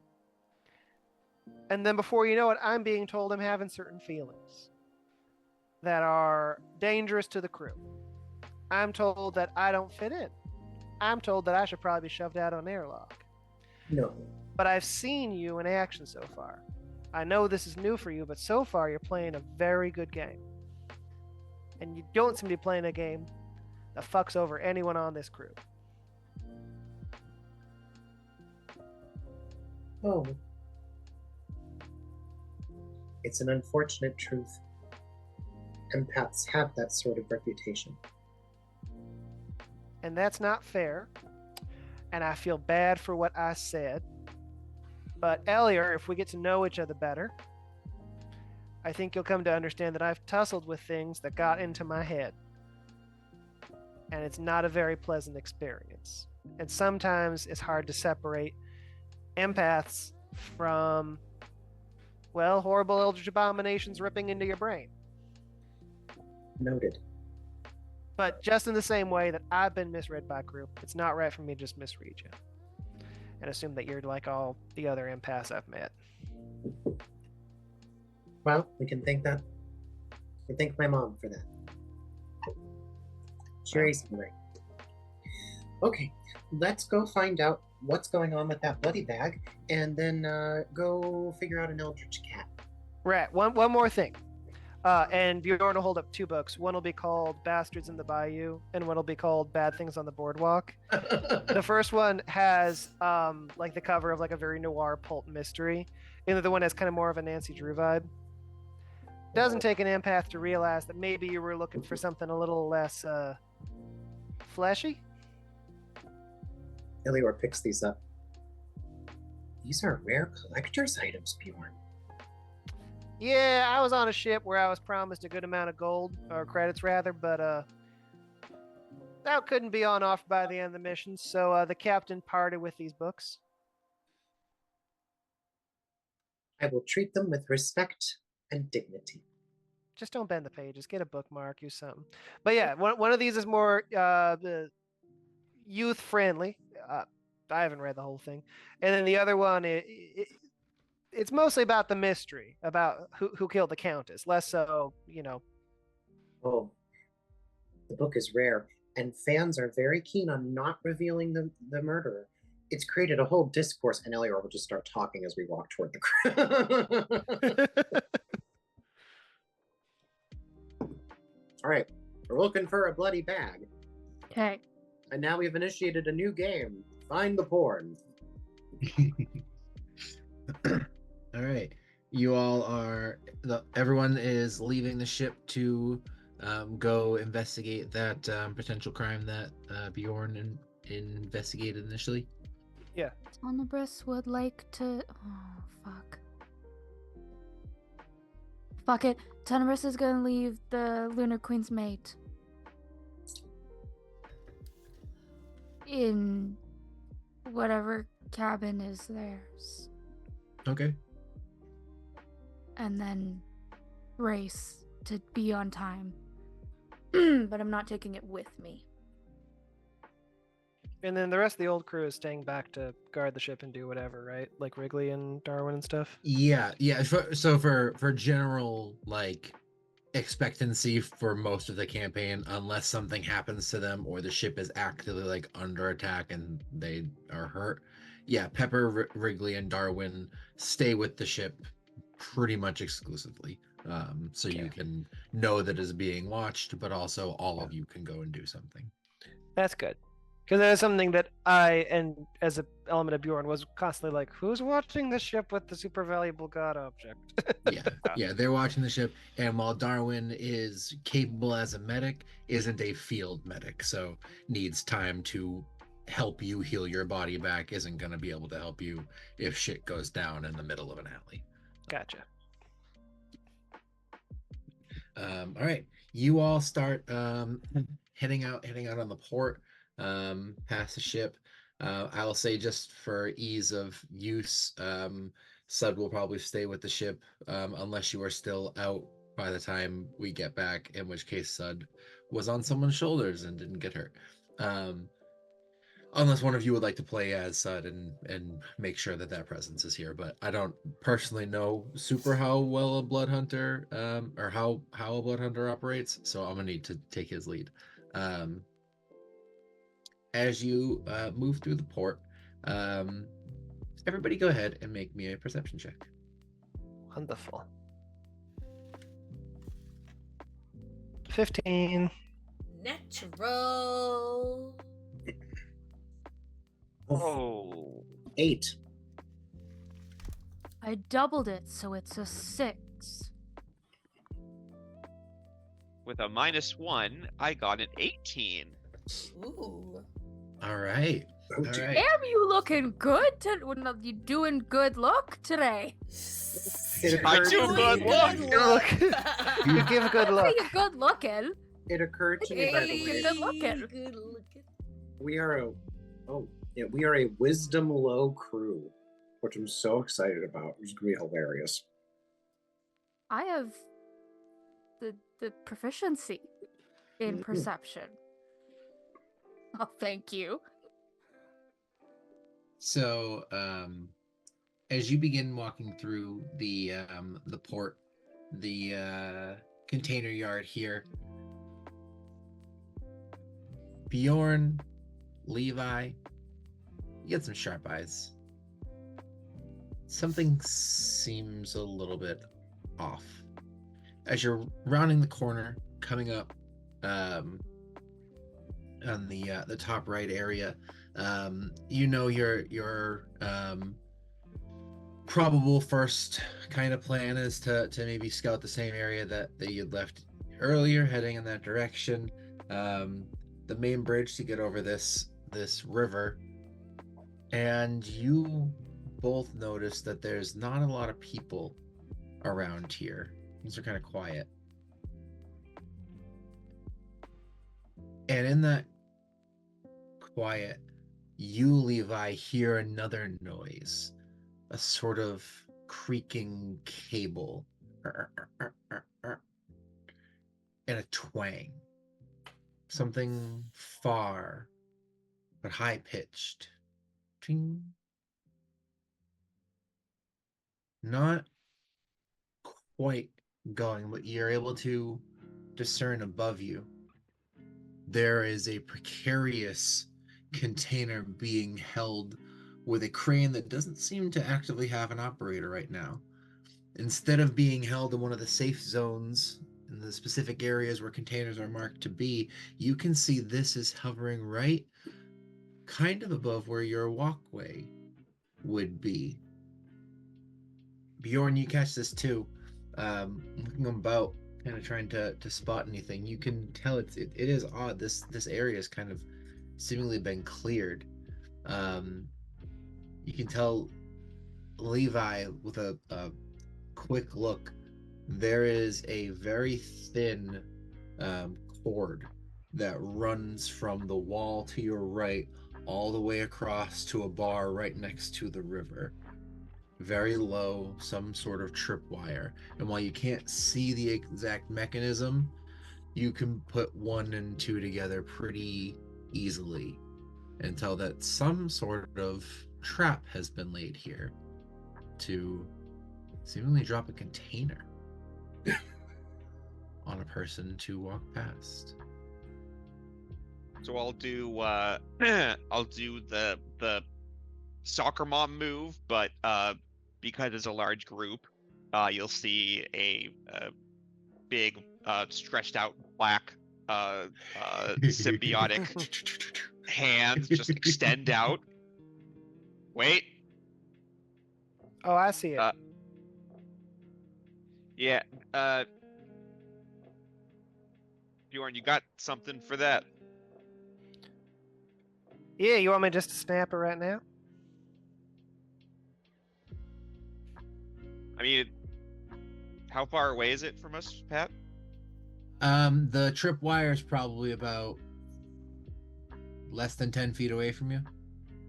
Okay. How far is it to the cockpit of the lift crane? You'd have to probably climb up some stairs. It would be probably 120 feet for you to get there.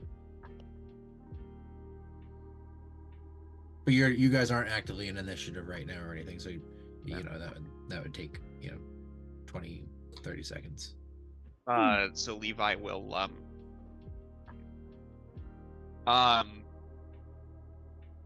turn around. We should back up maybe about another 5-10 feet for a second. Oh.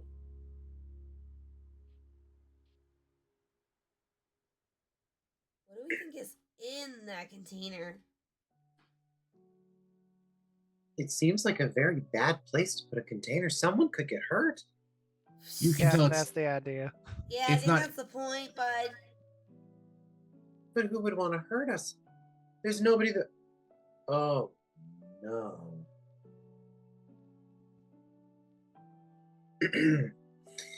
Elior will say, "Okay, you nutter freaks. Where are you?" From across the bridge,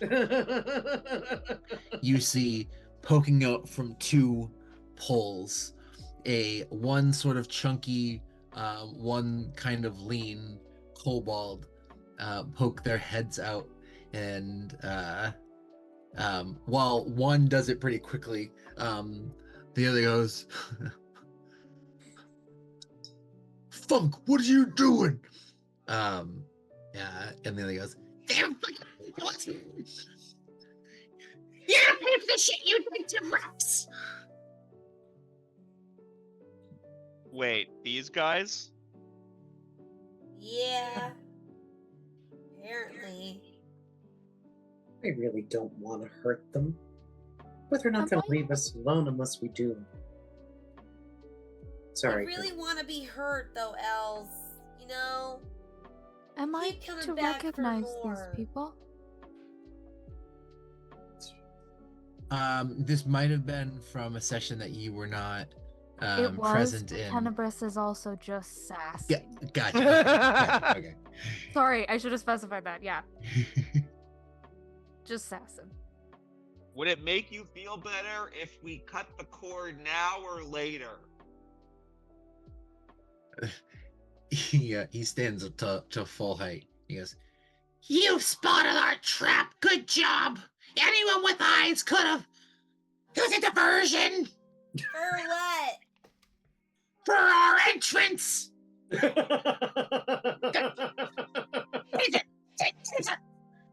What a grand entrance you've given us. Congratulations. You see the other kind of waddles out a little bit and presents himself, and will hit the other. No. "Shut up, it's my turn. Taser and Funk, we're gonna make your lives hell. I'll give you two options, alright? You come meet us on this bridge right now,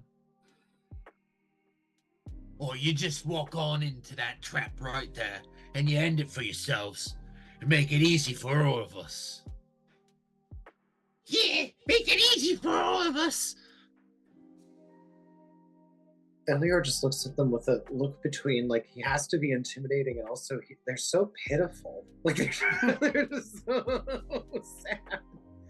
Yeah, like, can we, like, very scarily, like, without any movements, just, like, drop the container somehow?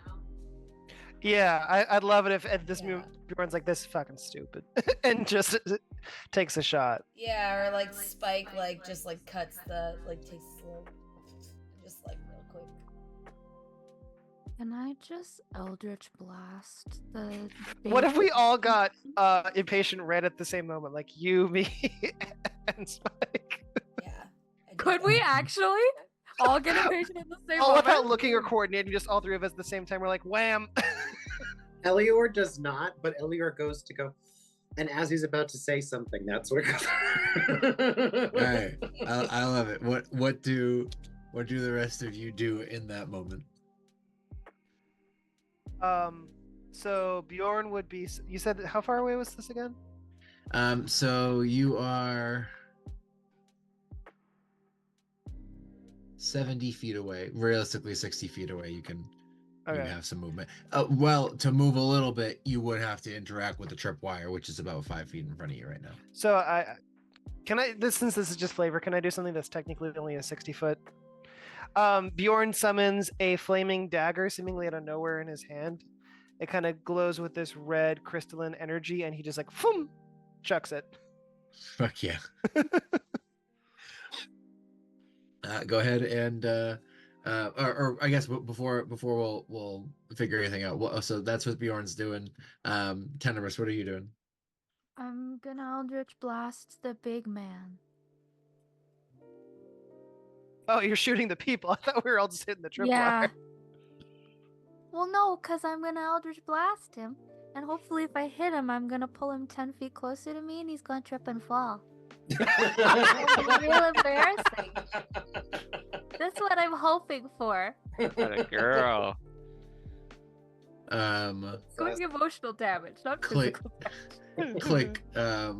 Had you lost patience here? What is Click doing? Yeah, I'm gonna lose my patience a little bit. I'm gonna undo that stitch because I think I fucked it up, but I don't really remember. I'm gonna use my multi-tool and I'm gonna shoot a bolt at him, but like do like a warning shot, like at the feet, you know? Okay. Yeah. Levi, are you have you lost patience here as well? Oh yeah. I mean, Levi's been a bit on edge for a little while You anyway. don't say. Yeah. Really? No way. But he also like doesn't know who's doing what, so he's also gonna go for the tripwire. Okay. But Spike doesn't have any ranged attacks. That's why he has his pistols. So he doesn't even look. He just goes. Badass. All right. Yeah. So as you reach out to try and intervene the best way you know how, Elior, with your words, you see a dagger of fire streak out towards this tripwire at the same time as Levi's shot rings out. They will slam into the wire, pull that trip, and you hear a ching, a twang, and then a sudden silence. In that moment, an Eldritch Blast, which you are aiming actively at Taser, so go ahead and roll an attack on him, flies out at the same time as Click, you fire a warning shot at the feet of Funk, who will sort of yelp and jump up in the air. I got a 14 to hit. A 14. Do I need to hit to do my thing? Do I need to hit to do my thing? That's a Womp, new womp, like womp, hit womp. song of. I do need to hit to do my thing. Oh, I've gone country now. You never want to go country. You can't Do come back. I from need that. to hit to do my thing? Unfortunately, done. Taser has a 15 AC. I'm gonna. Oh, burn wait a minute. Fine. No, Taser has a 13 AC because that's supposed to be with a shield, and Taser's not using a shield. So it's a What 13. the fuck did he walk out without his shield? Because Taser, You You're not just Taser- seem like the brightest bulb. he Yeah. like, you will find it in the debris after this fight. It's probably on top of the container after they set up this trap. He like had left it. He was kneeling on top of it to set up the tripwire. It's like classic 5 feet away Taser. from you in the corner. Taser's not Classic. the brains of this operation. I love Neither is Big Funk Cole. though, unfortunately. So that will hit him. So go ahead and roll your damage, and you pull him 10 feet towards you. I want to pull him 10 feet in a straight line towards me. I do 9 damage. Get Yes, over here. So that will bring him. Oh no, Funk, you didn't move too. Silly Funk. Yeah, no, my reach is not. It's not quite that You good yet. silly funk. You silly Funk. Taser will get ripped onto the bridge, stumbling, getting kind of caught up in the slats of the bridge. Oh shit, no! And Funk is kind of yelping at the shot at his feet. Right after those shots go through the container, it goes, and a 25 metric tons of water splashes out, filled with fish and seaweed, whatever they were able to collect, and then yank up in this container, splashes out in a wave coming from both sides, left and right. And luckily for you all, having not moved from the spot and not moving to where the tripwire would have expected you to be, you are not caught in the tidal wave that splashes out and would have sent you into the river, as it lands, kind of breaking the container and splooshing all over. And as the water just sort of finishes splashing and the sound dissipates, you just hear Funk go, "Ah, shit, it didn't work." Elior will just go, okay. I told you once to leave us alone. I told you twice to leave us alone.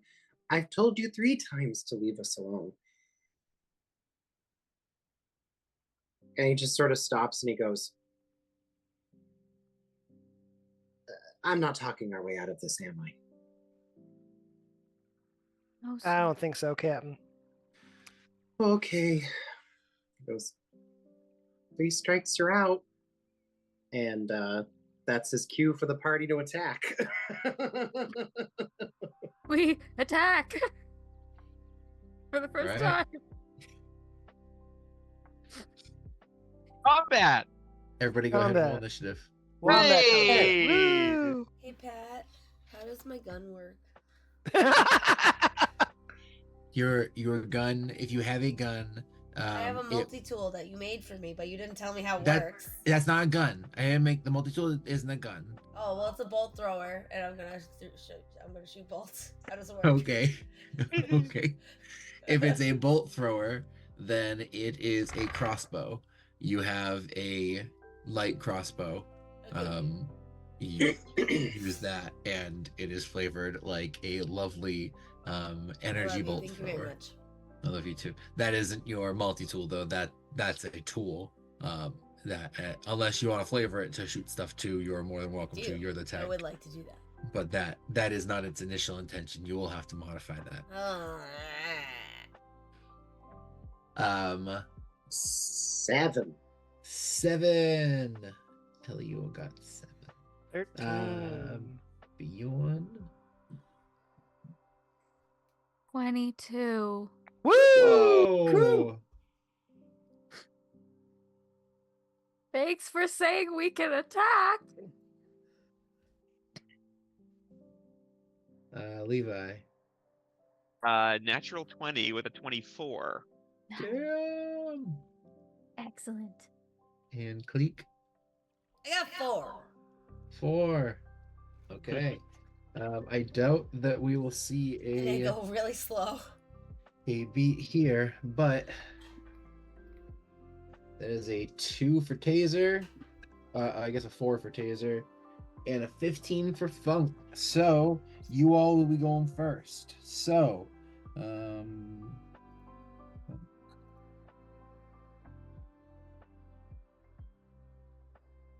so here's how it's gonna go, and I will start getting it up on the screen itself.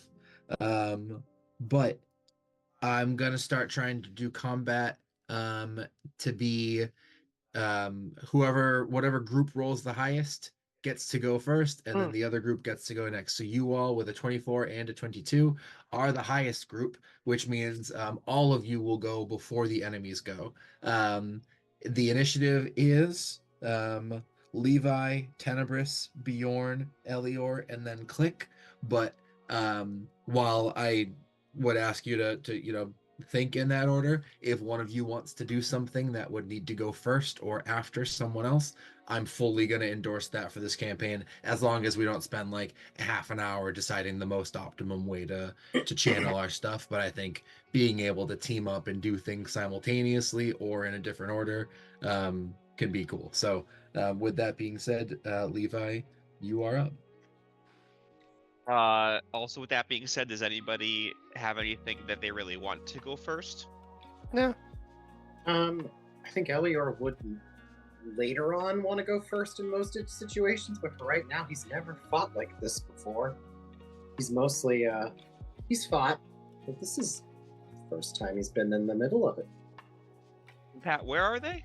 I don't see them. They are on the bridge over here.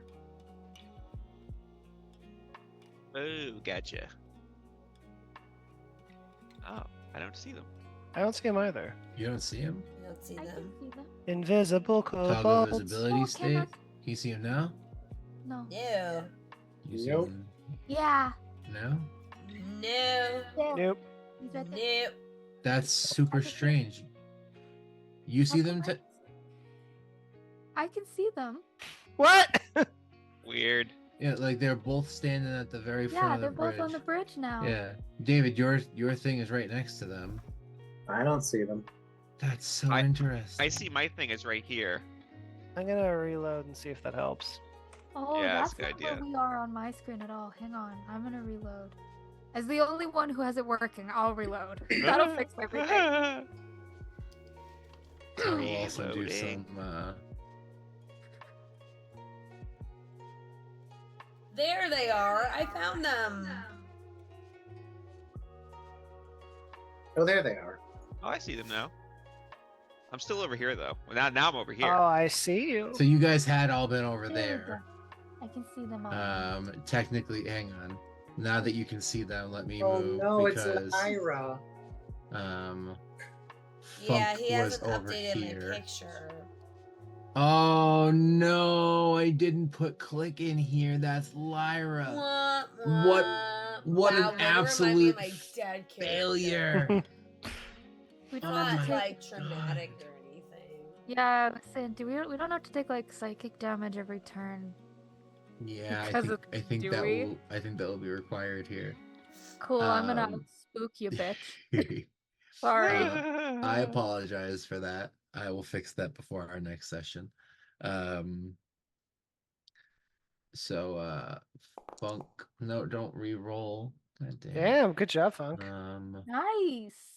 Update. Who's your Funk? Funk got a 15. So yeah, Levi, what would you like to do? Okay. Do.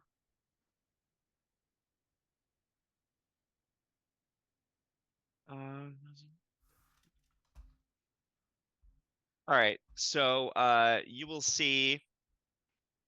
Well, you've already seen this before, but it is an itch that's really needed to be scratched recently. So, you'll see Levi get on his hands and knees, and the black ichor start to grasp around him, and he what takes his place is Spike, who before was just kind of standing, on his 2 feet,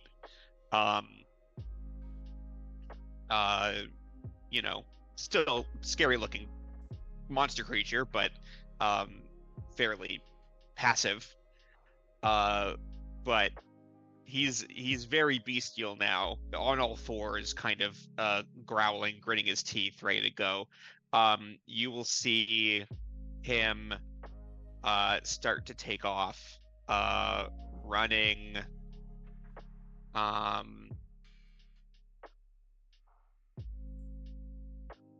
So I'm gonna run.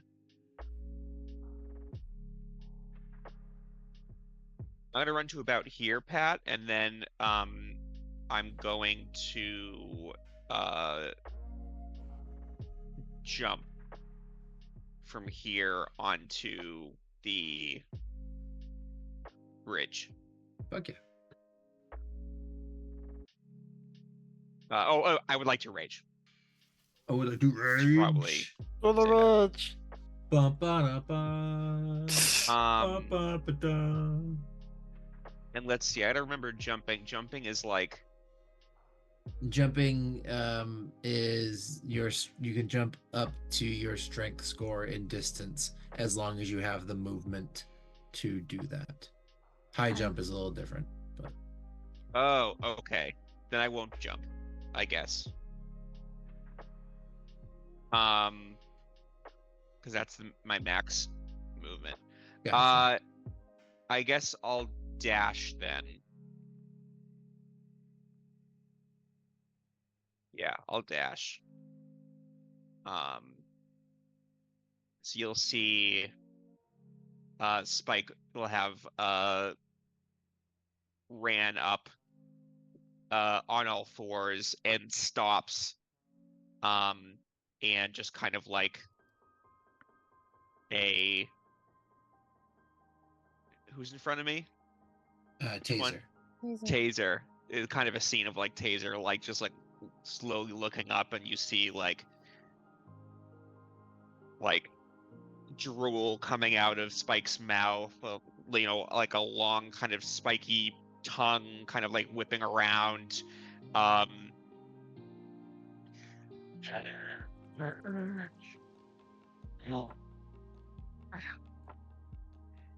Dinner time. Oh dear. What the fuck is wrong with you, man?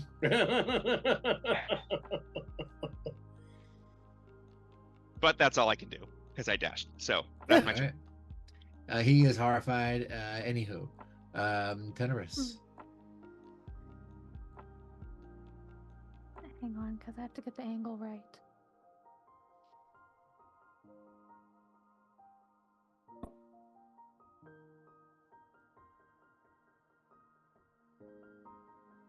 Okay, no, I'm good where I am. I'd like to Eldritch Blast Funk. All right. Also, did you And roll then- damage for the Eldritch Blast you did to Taser? Yeah, he What took did you- 9. 9. Okay, I did not write that down. I'd like to pull Funk closer to me too, 10 feet. Fuck yeah, you would. You know I would, if I hit him. Oh.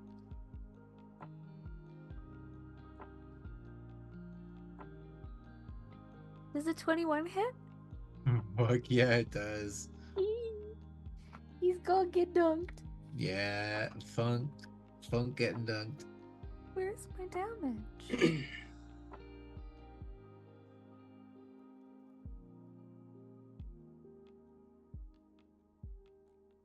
I actually just don't know where that dice is. Okay. 7 damage. Okay. Well, Funk takes 7 points of damage. He is very unceremoniously ripped from his standing. Oh dear. And I almost envision Wile E. Coyote style standing on top of nothing for but the briefest of moments before uh-oh lands in the river, which has a fair current. I will say, as Funk is dropped into the water right here, he will then be moved another 5 feet. Well,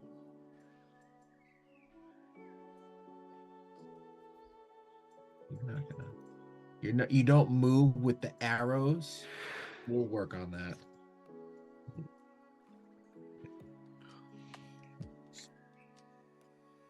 And he gets swept upstream. Oh fuck! I can't swim. Tyrannosaurus Funk Nutter will not die.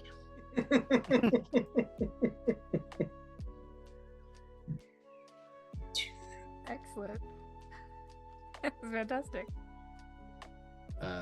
Anything else you would like to do in your turn, Jennifer? I think that is it. All Nope, right. that's it. Bjorn. Al, we didn't really set combat conditions here. Are we trying to kill these fools? I don't really think there's. They're kobolds, Bjorn. All right. Well, and step back. Bjorn will step forward 5 feet. As he does, even more than ever before, the skin on his face will kind of disappear as more of it will turn red. And he'll just kind of heft his hand back, kind of like Zeus throwing a lightning bolt, only instead there will appear a psychic blade that looks a lot like the dagger he threw. Just a long, I kind of imagine like a gnarly, kind of as if it's just a bunch of charcoal mushed together sword that's flaming, and he'll chuck it at whichever one this was. I already forget. He'll be dead in a minute. It's fine. Taser. Or the one in the river, sorry. The one on the bridge. It's okay, Taser. All right. That's a 15 to hit. 15 will hit him. 15's enough. So that's going to be 4 psychic damage and then a sneak attack for an additional. I guess it's the same type of damage. So additional 9 psychic damage.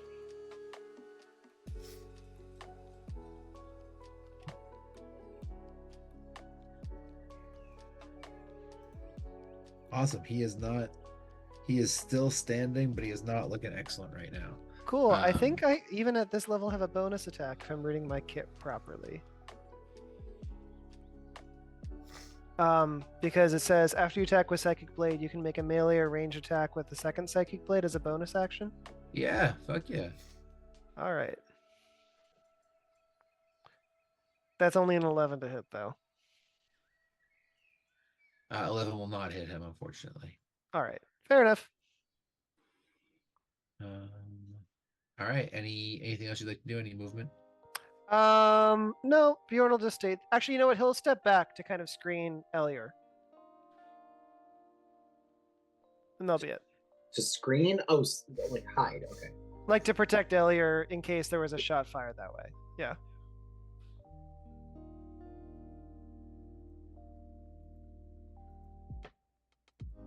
Okay. With that. Wrong thing.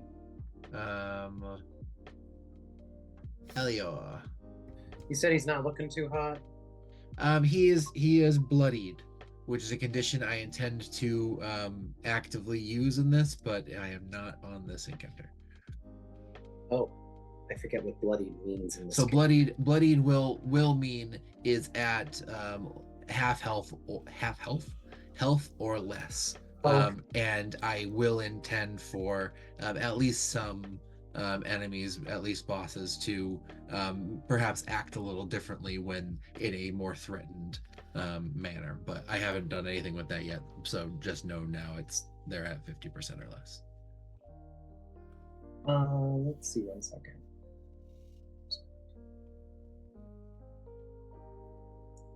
Yeah, I think this is what Elior does.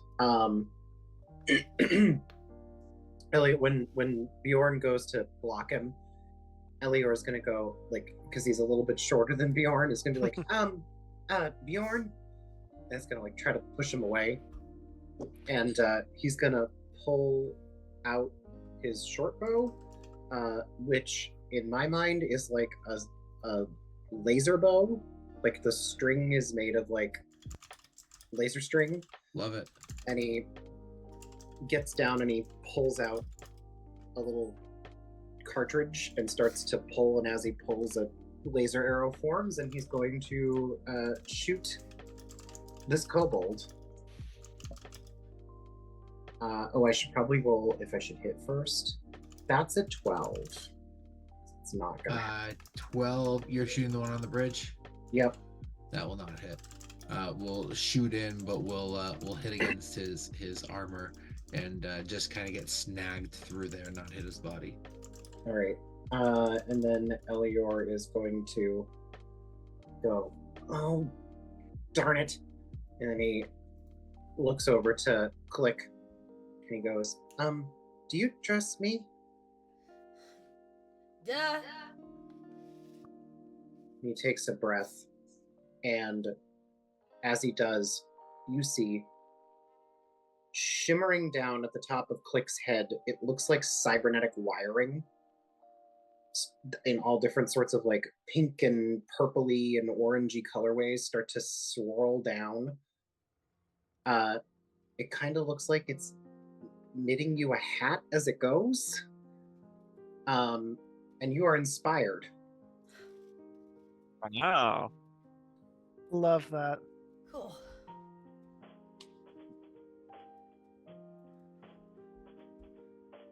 Cool. Okay.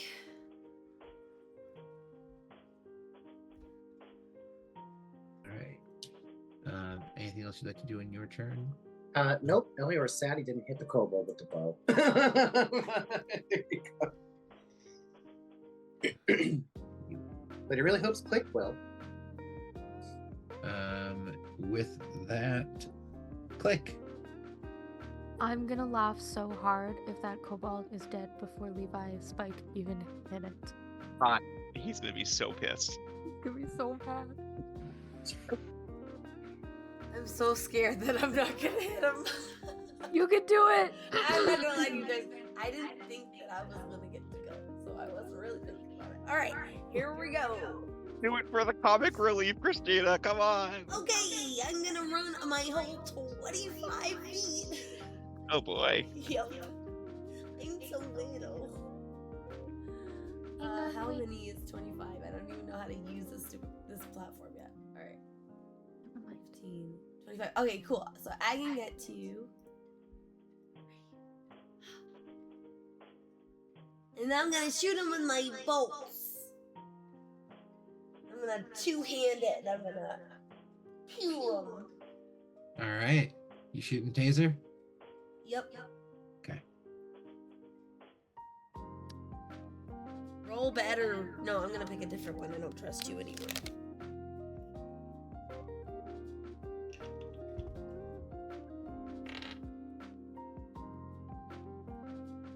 Well, You have a dice.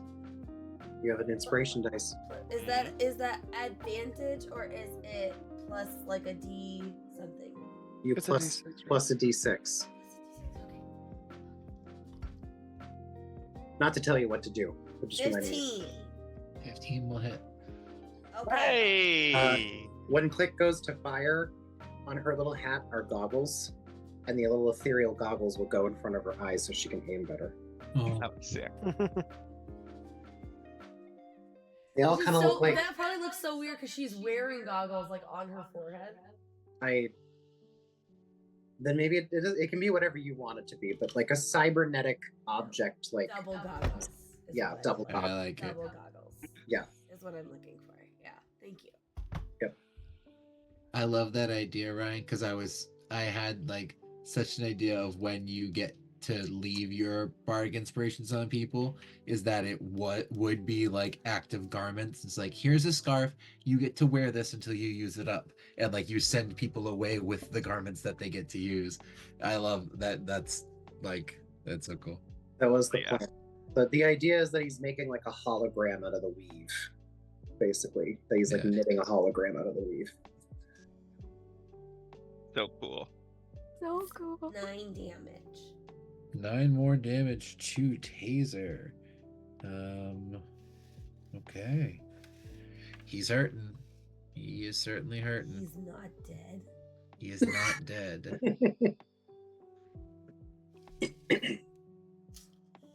I don't He's think I taken have any 31 bonus points so actions. far.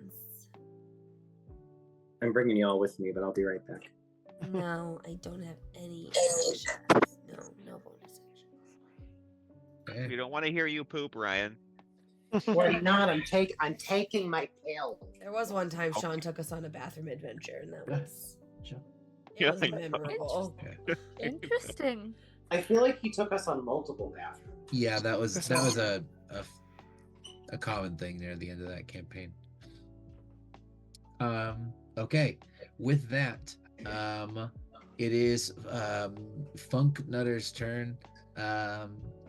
And he is stuck in the water. Funk cannot swim. He is going to struggle like a Pokemon with no moves left.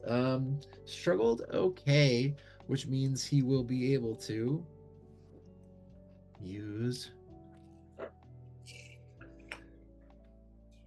No, you're supposed to go. I don't like how you're set up to here. He starts trying to swim across. He's not very good, so he's only getting some half movement, but he's not drowning.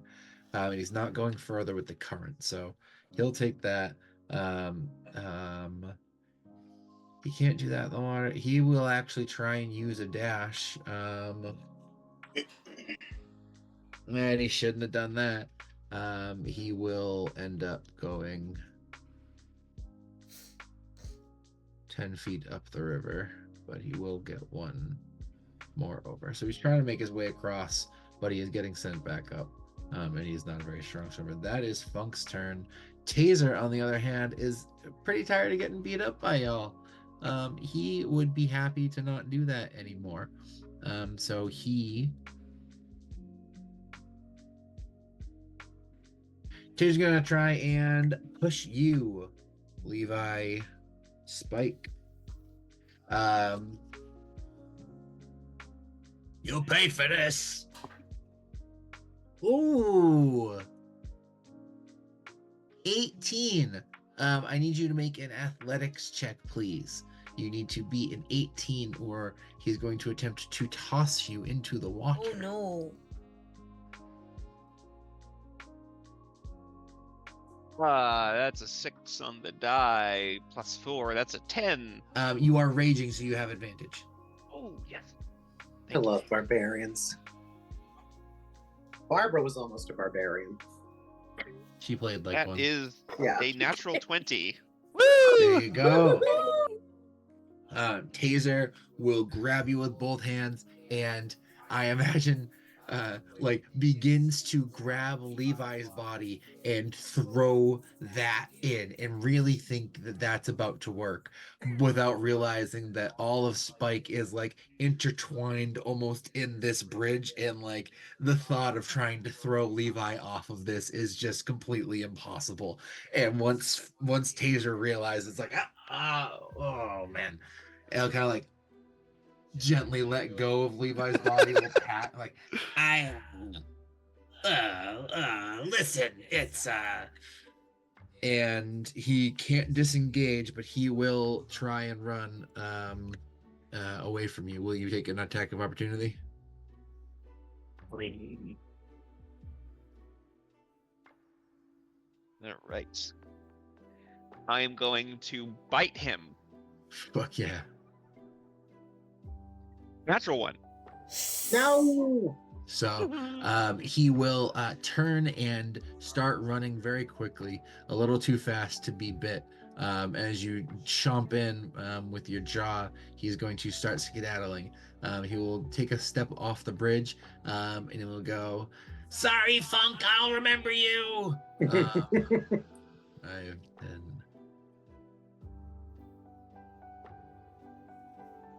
He will run over to here. With that, so ends the turns Nutter. Levi, you are up. What would you like to do? Oh, Spike is horny. He loves he loves the chase. He's chasing. All smiles. He is. Ooh, there we go. Okay. Like a dog. Yep. All fours again, running after him. Oh no! And I am going to take a claw attack.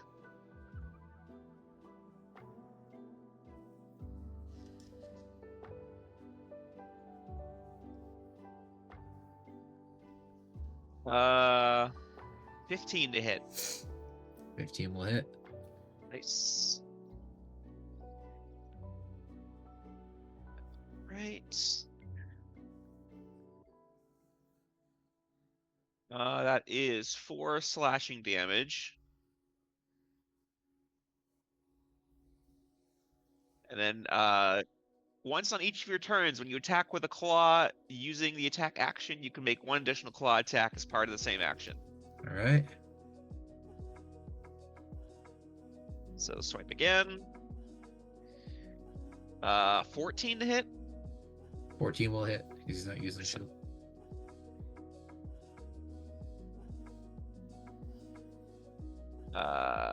That is 8 slashing damage. All right. And are you adding your rage bonus to Nope. those? Nope.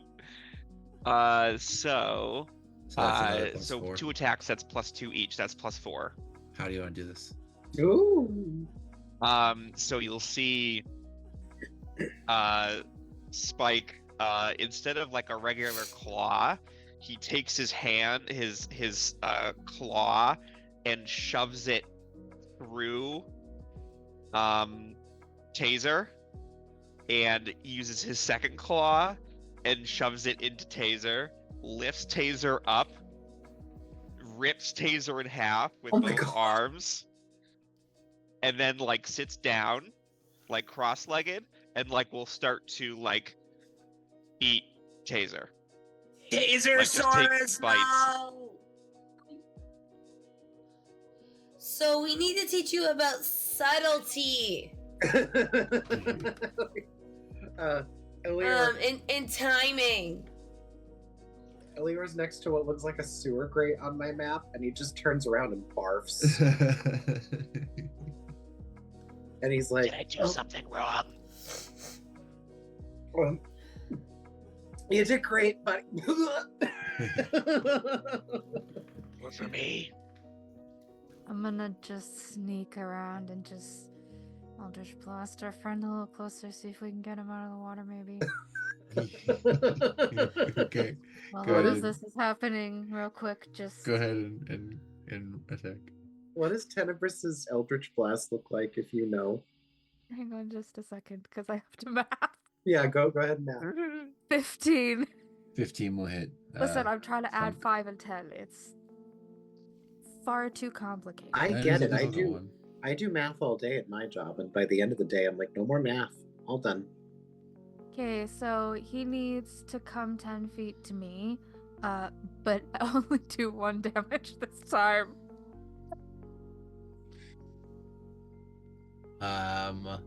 Towards you. Yeah. Does 10. Ah, no! Oh no! So unfortunately, Mom's on the he side. will. You do 1 damage and roll a d6. I'm so sorry for the 3. You do an additional 3 damage as you slam him into the wall here. Oh. Fuck! So that's 4. So Funk has taken 11, and he's weaker. How much did he have?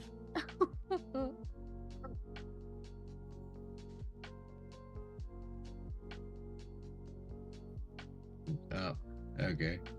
He is technically still up. Okay. I like to think that my Eldritch Blast looks like a shooting star, but it leaves a black trail. Oh, I Oh, love love it. Nice. Well, that's cool as shit. Anything else you would like to do on your turn? Sorry, I misjudged the distance on that one.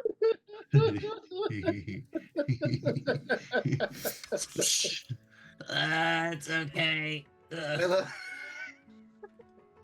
It's extra funny that we're apologizing as we're killing them. Yeah. Listen, I just love wanted that- to sass him. I could use the eyes, okay? Oh my Come god. on, Vicky. Bjorn, what would you like to do? Yeah, I think Bjorn says as much when he walks over next to Tenebrous. I thought we were trying to kill him.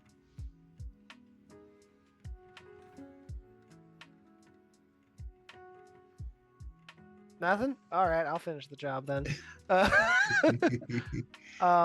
I will brace to give myself advantage. I hope I'm doing a rogue right. This is like my first time. And then I'll take the shot again with a Psychic Blade. All right. Well, I'm gonna definitely hit because that's a 21. Yeah, second one wasn't as good, so I'll just roll damage. Nice. And I imagine there's no chance in hell that I can sneak attack because there's no one around. So yeah, that's So, just. but you. Oh, so and when with you- advantage. Yeah. So your brace ability is that you use a bonus action to brace to take your shot. Yeah.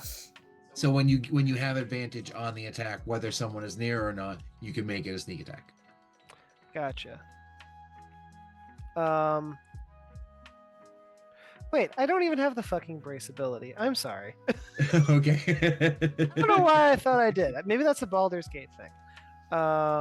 Tenebrous just has this weird vision of you, like, sort of getting down, and is like, oh. Does he need to poo? But I still do What's hit next? with the 5 psychic damage. Gotcha. Okay. For this purpose, with Funk's stature, how do you want to do this? Hey! Bjorn just kind of stands next to Tenebrous and kind of holds his hand down in front of him, Thought. and just a psychic blade again, just like this flaming sword, just kind of flies downward. And as it does, just for a second, these flaming wings arc behind Bjorn, and it's Oh. kind of like an angel just like stabbing down into something. Fuck Whoa. yeah. Sick. Elior sees that, seems dumbstruck at the wings, and then after watching you kill the thing, just very politely turns back to the grate and goes, I kept it clean. I cauterized him. You can come look. There's no blood. It's just Are the eyes okay? Are the what's okay? The eyes. Yeah. I mostly kind of pierced him, tail to tip. You need blood? I got plenty over here. No, thank you. Oh God. I will say Taser's eyes are not okay. I That's so don't. gross. I don't need to interrupt any of that. Having a moment. He needs this. Yeah, I you would don't. be able to get funk size though, probably Thank you. from how he landed. I do And- hate that cooked cobalt smells just like cooked crocodile, which of course also smells just like cooked chicken. Pepper was making chicken. I know, it's just like we're back in the kitchen. We are not eating kobold, Elior says as he walks up next to you all. Good. Jesus Christ, Elliot, don't be so heartless. They are sentient.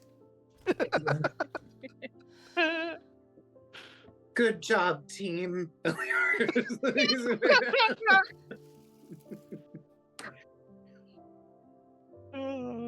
These poor kobolds.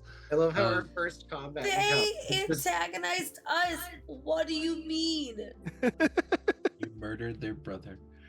With that, We gave them a warning. the Nutter family, Tyrannosaurus Rex Nutter, Tyrannosaurus Funk Nutter, and Tasersaurus Nutter have all been dispatched by the Oh. crew of the Ethereal Ark. We did it. We did it. We're the good guys. We killed the nutters. Hey, Are they guys, all dead? Should we be nervous that we just did murder in a port? Should we leave? Jennifer plugs the eyes in a jar and closes it and is like, I don't think so. They provoked it. And places it. Also, there is a river with rapids, and I think Levi has eaten most of the other nutter. I think actually been very good at hiding the evidence. Oh, good. Okay, well, let's get rid of this, and for what it's worth, we will scrub our conscience clean because they provoked us. Agreeing with Click and Tenebris, rather. Well, I'll say this much: I certainly don't fear for my life with this crew. You have any leftover cobalt? No, no. He Oh. says, kicking the other one into the river. Yeah. It's like he has a strength of 1, so he's like trying to push this gold into the river. He's like, oh, okay. Yeah.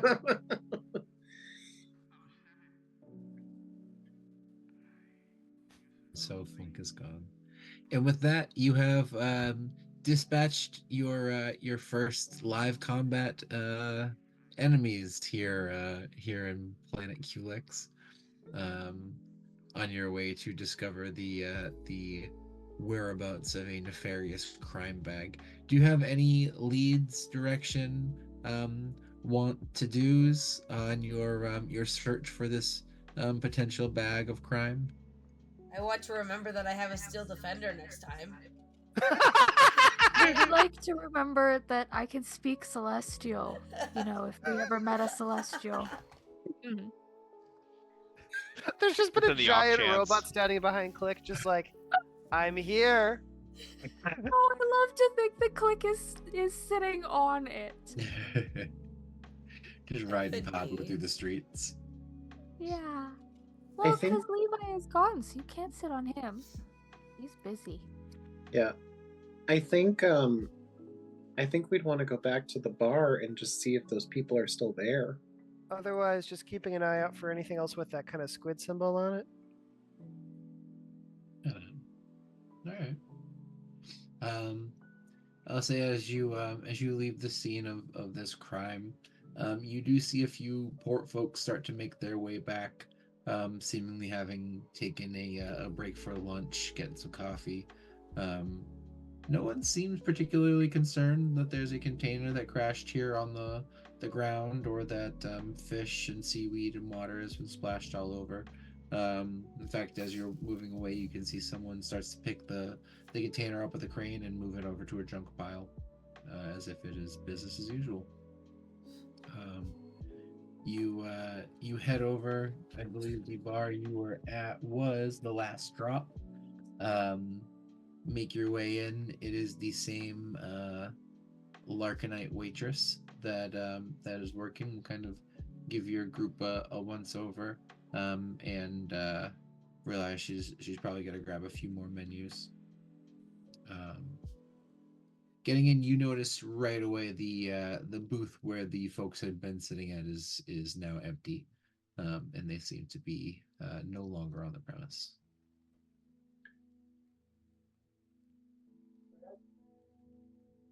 You're muted.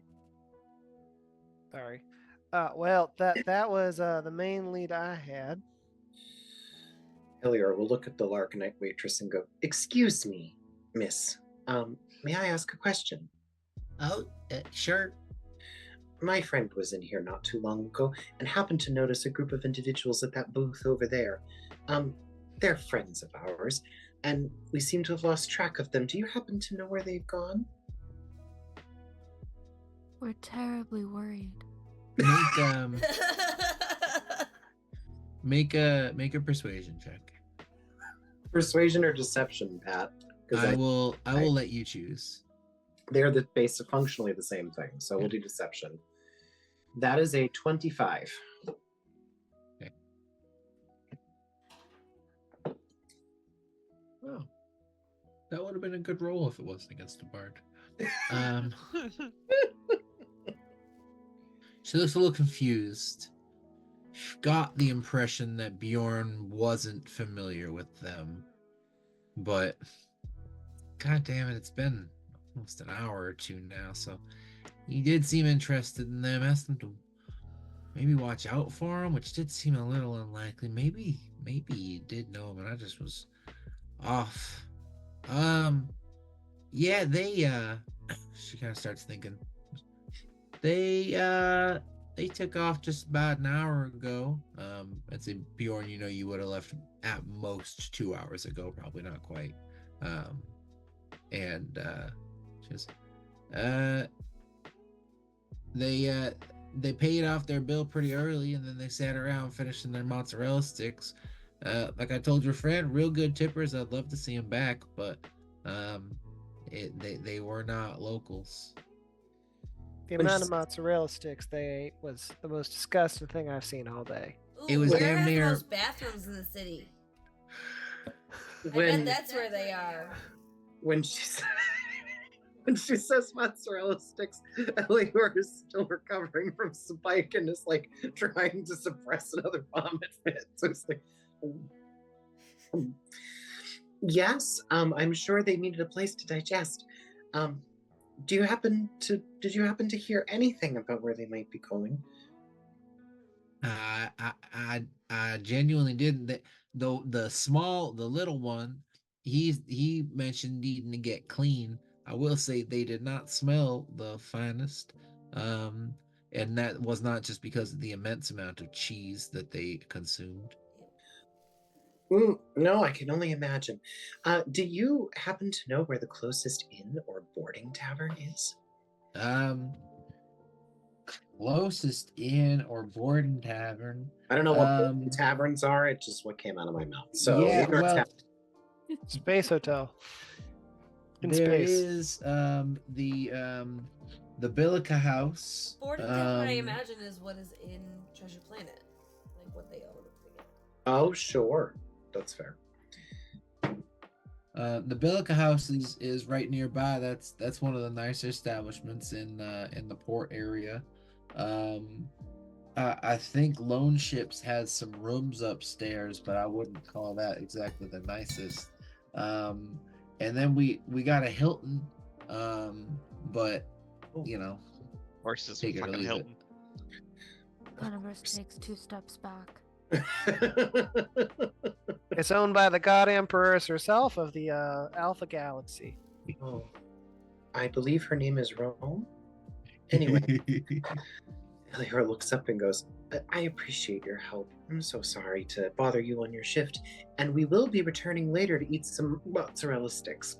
And Elior will urge the crew to walk off. Oh, by the way, do you have like a rag or a really big napkin? I could give you one of our napkins, I suppose. Hang on. Levi asks this. His mouth is covered in blood. Oh. Still.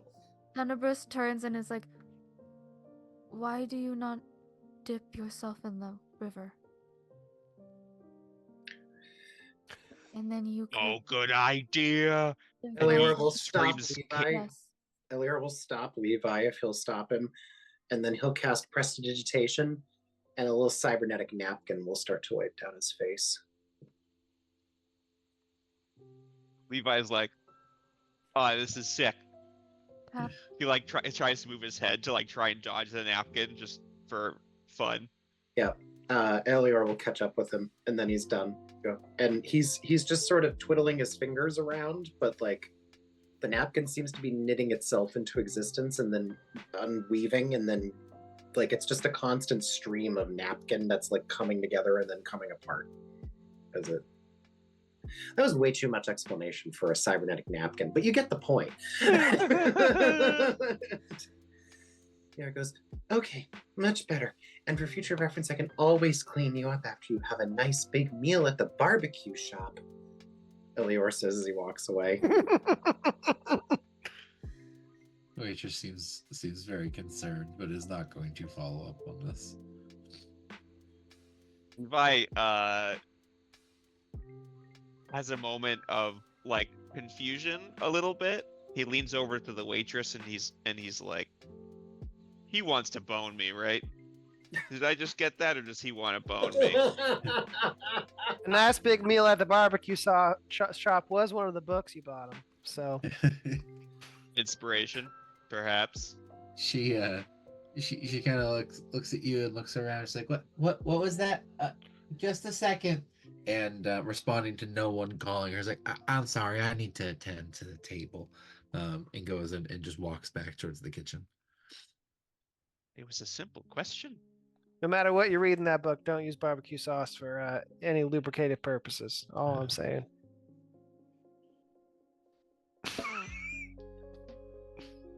This is Ryan talking. It would cause a yeast infection. Oh, God. Thanks. Yeah, no, it would be really bad.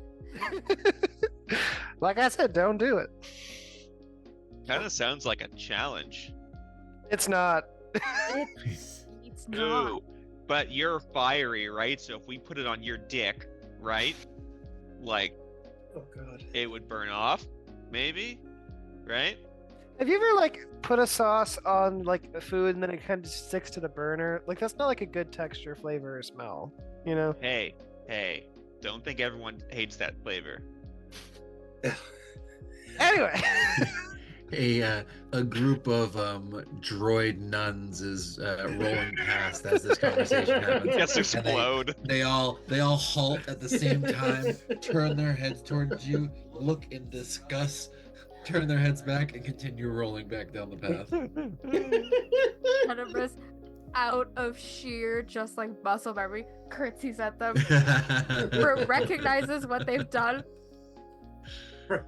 Ryan does the kneels down and does the sign of the cross, but Elior is just like, and the only other thing that I can think of as Ryan is that if they were not local, they would have their own ship.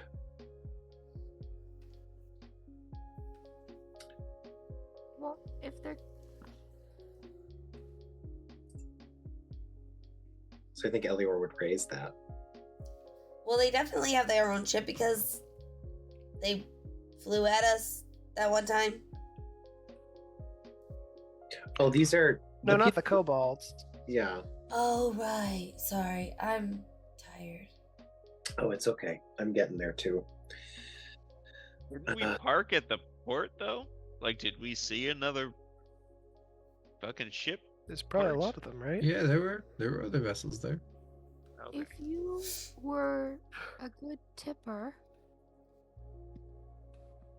would that be because you have a lot of wealth, or because you are looking to keep people quiet? Can I retroactively roll insight on this waitress? Yeah, absolutely. 22 with a nat 20. She is not hiding a lot. She seems like she's ready to not have to work anymore. Probably opened today. Long day, weird people. Not the first time someone has started asking about who's at another table, and she just doesn't get paid enough to hide other strangers' information. Seems like she probably did get a pretty good tip that was surprising from 3 people covered in blood that ate 4 trays of mozzarella sticks. Well, that's a very good theory, but I think the waitress was speaking truthfully. Oh, I was not questioning that. I was just questioning whether they would stay at the most expensive hotels, or if they would match their surroundings to their attire and stay at the seedier ones. Nobody would stay at a Hilton. Oh, true. I used to tell people all the time at Port Titan not to go to the Hilton, but they wouldn't listen to me. You don't know the things that go on in there. A necessary blood sacrifice just to rent out a room. I mean, some sentients don't have enough blood in them. Very true. astute point. I've tried. Wonderful. I think you're on to something, Tenebris. And they also don't seem too bad flagrantly walking around covered in blood. Yeah, who would do that? Well, I suppose we start at the seedier hotel. Unless anyone has any objections. Pat, before we go, can I just take a walk by the table they were at just to investigate to see if there's anything they left behind by accident? Absolutely, you can. Pat, before we leave, can I get one of them mozzarella sticks? Yeah. You just one mozzarella stick or an order? Yeah, Tenebris has never had a mozzarella stick, so just Oh, one. no. If the Yeah. chef You're would gonna do want it. an order, I'm just saying. They don't travel well. No, I'm gonna No, order but we got a one and then party. eat it on the way out. Oh, I was referencing Schitt's Creek. I put them to go, but they don't travel well. Yeah, you were able to get one. It is an experience Tenebris will likely not forget anytime soon. The gooey, hot, crispy cheese pull experience is rarely matched. Really, the cheese pull experiences. Yeah, they're few and far between in this galaxy, but they're phenomenal. Bjorn, go ahead and make an investigation check, or if you already did, what did you roll? Making it now. Oh, that's great. That's not great. Oh wait, I have an ability for this. Psi bolstered neck. If you fail an ability check, which you have proficiency in, which I do, you can roll 1 psionic energy dice and add that number. So let me just roll a d6.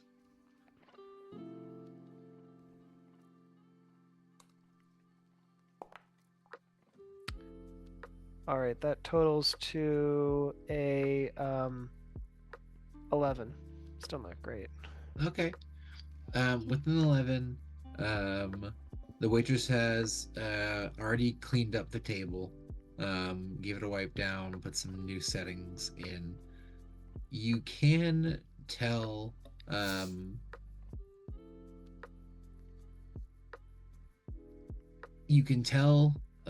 within 11 that the big guy that was sitting on the booth kind of on the right side left a pretty big indentation in the booth, and you can see just from how he sat that he was clearly armed with a couple pistols. That you can tell where they were sitting on his hip. and you can tell from the booth, while the table itself was cleaned pretty well, there is some blood sort of spattered in like kind of tucked where the back of the seat in the booth seat meet, not quite cleaned off, and right where the small guy was sitting, and you can tell it's just drying up, but it had clearly been wet at the time, and from even with an 11, you can tell from being able to be right up next to it, it's definitely blood. You'll just come back and report back. Well, there's no evidence there, but I can confirm they are armed and they are bloody. Were bloody at least. Is it normal in a port to just walk around covered in blood? In Titan, it was. Well, I mean, I guess it happened, but not where I went. The people that live at the port they arrive at know not to ask questions.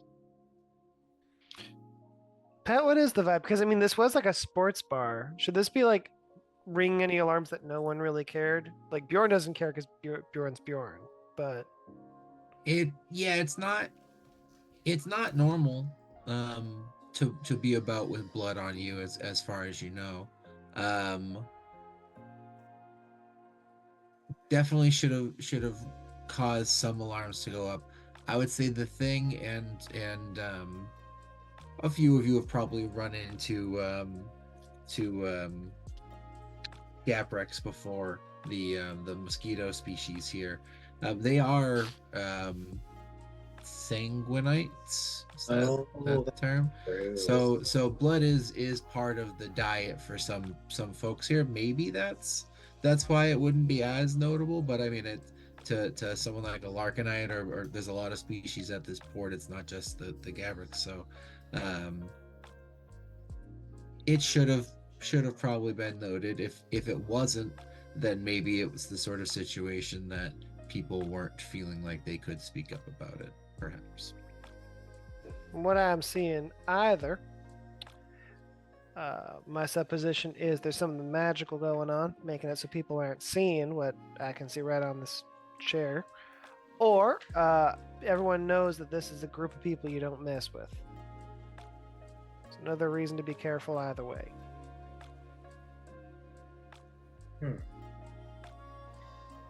Well, we proceed. Go Oh no, go ahead. I was just gonna say we proceed with caution. Oh, okay. While everyone's having this conversation, can I go around the corner? Just so I'm sort of out of a lot of line of sight. And I'd like to take my dagger out, and I'd like to ask my patron again. I want to know if the squid thing is religious in any way. Like if this is a cult thing or if it's not, which then it would be a figurehead.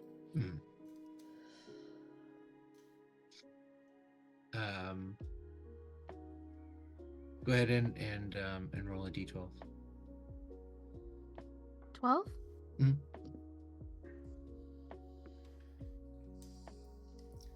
A 3. Okay.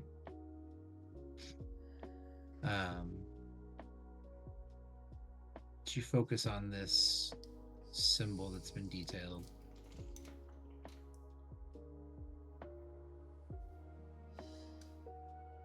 You almost kind of see variations and shifts in the pattern, stretching of the arms, elongations. Some possible similarities, but nothing that hasn't been forgotten is using this.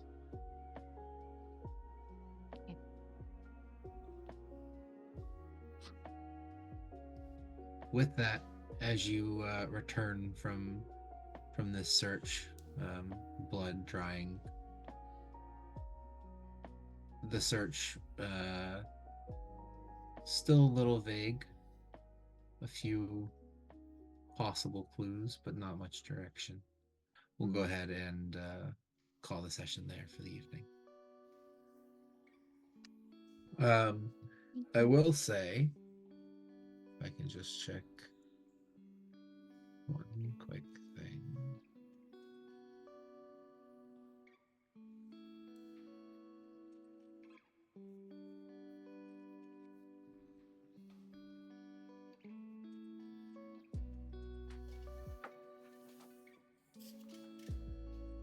Right.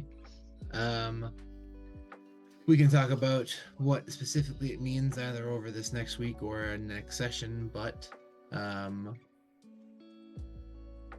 you all have hit level 4 with your first combat entrance into a new port city. Not the biggest milestone, but kind of get moving through. And another piece that is more the thing that we can get into kind of more narratively, but something to give you all a heads up on.